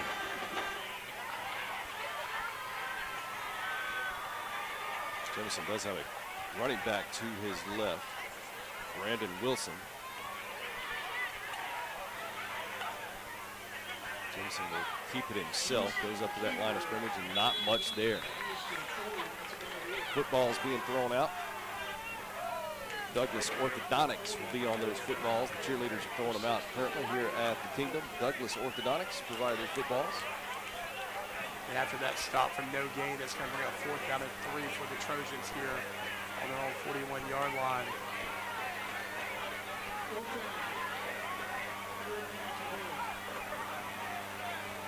One receiver left, 1 receiver right for the Trojans. Shotgun formation for Jemison. Hand it off to his back, number 22, and he will get the first down for the Trojans. 29 seconds remain. Clock will stop momentarily for the chains to be set. But definitely the Trojans were not hurrying up to the line just a few moments ago to snap that football. 35-14 is the score. Yeah, it looks like they may snap the ball one more time and then just call it a night. 15 seconds remain. Two receivers to this near side. Jemison, shotgun. Taking himself. A little bit of a busted play. Yeah, I believe that was a busted play. That should be the last play of the football game. 2-1, and that is. Knights will move to 7-1 on the season, while the Trojans will drop to 4-4 on the season. More importantly, the district goes like this: 2-0 for the West Lauderdale Knights, 1-2 for Northeast Lauderdale. So we'll come right back. Once again, the Knights defeat the Northeast Lauderdale Trojans 35-14. And that is your final. We'll be back with a post-game show in just a few short minutes, being brought to you by Family Flea Market, as well as Regions Bank and Meridian Mutual Federal Credit Union. Coming back in 2 minutes on Q101. Why do it alone? Well, doesn't everybody? No, not everybody. Let Family Flea Market on B Street stretch your money. With over 52,000 square feet of merchandise, you will find a huge selection of used furniture, lamps, and home decor items, plus so much more. New inventory is coming in every week. If you are looking for a new mattress set, king or queen, Family Flea Market has them in stock. Also, be sure to shop for your favorite floor coverings. Family Flea Market, where your family matters. Do you need a low-rate loan? You can trust Meridian Mutual Federal Credit Union. We have competitive rates on tailored loan options for cars, home renovations, and debt consolidations. Stop by Meridian Mutual for your loan today. In life, some things just go together, like a burger and fries and home and auto insurance from State Farm. Combine and save. In Meridian, talk to State Farm agent Chris McDonald today. Located at 4542 Poplar Springs Drive. Call 601-483-7743 for a quote on auto, homeowners, condo, renters, personal articles, business, life, and health insurance. State Farm agent Chris McDonald is a proud supporter of the West Lauderdale Knight football team. Go Knights! You want the best of the best on your team, which is why you should interview a Regions business banker. And don't throw us any softball questions. Ask, what feedback do you get about your responsiveness and personal service? What makes you different from other bankers? We'll also be happy to tell you about our award-winning customer service. But the proof is in getting to know us. Give a Regions banker the opportunity to really wow you. Call 1-800-833-9776 or visit regions.com/interview to get started. Regions Bank, member FDIC. With the clock on the scoreboard reading all zeros, let's send it back out to Lee and Clint one final time for their thoughts on tonight's game and a brief preview of next week's matchup on your official post-game show, fueled by Regions Bank, Family Flea Market, Meridian Mutual Federal Credit Union, and your home for West Lauderdale Knights football, Q101. Well, welcome back to the action here. The action has wrapped up as the Knights have defeated the Northeast Trojans for the 8th straight year, 35-14. Then once again, the Knights moved to 7-1 on the season. More importantly, 2-0 in district play, and are now tied with Newton County for the district lead, 2-0 as well. Trojans dropped to 1-2 in the district, and then 4-4 overall. But the Knights had a 27-0 lead going into the halftime. Trojans were able to score one defensive touchdown tonight and one on the ground by the quarterback Chase Jemison. But let's go over the second half information for you. Once again, Knights led 27-0, but the Chase Jemison quarterback got a 27-yard touchdown run. Extra point was good from number 29, and the Trojans would be down 27-7 going into the fourth quarter. Quarterback KP had to come out for a play, lost his helmet as the Knights were getting close to the end zone, actually to the 11-yard line. Cooper Luke comes in to play quarterback for a play, and guess what? Takes it into the end zone for a Knight touchdown.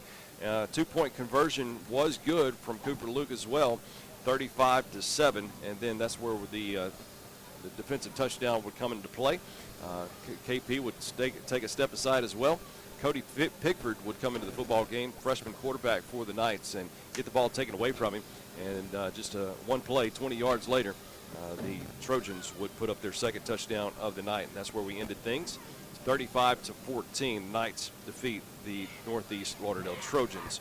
We talked about earlier Caleb Collins coming into tonight's game needing 74 yards to pick up 1,000 yards. We said at the halftime he did it. He got 80 yards during the first half. He didn't stop there. He almost got 149 yards on the night. So good job, Caleb Collins. Getting a lot of shared playing time with Travion Mosley tonight, and of course Caden Peoples. It seems like the more we go into the season, Caden Peoples running more often too. Maybe that's me, but it seems like to me that that's the case.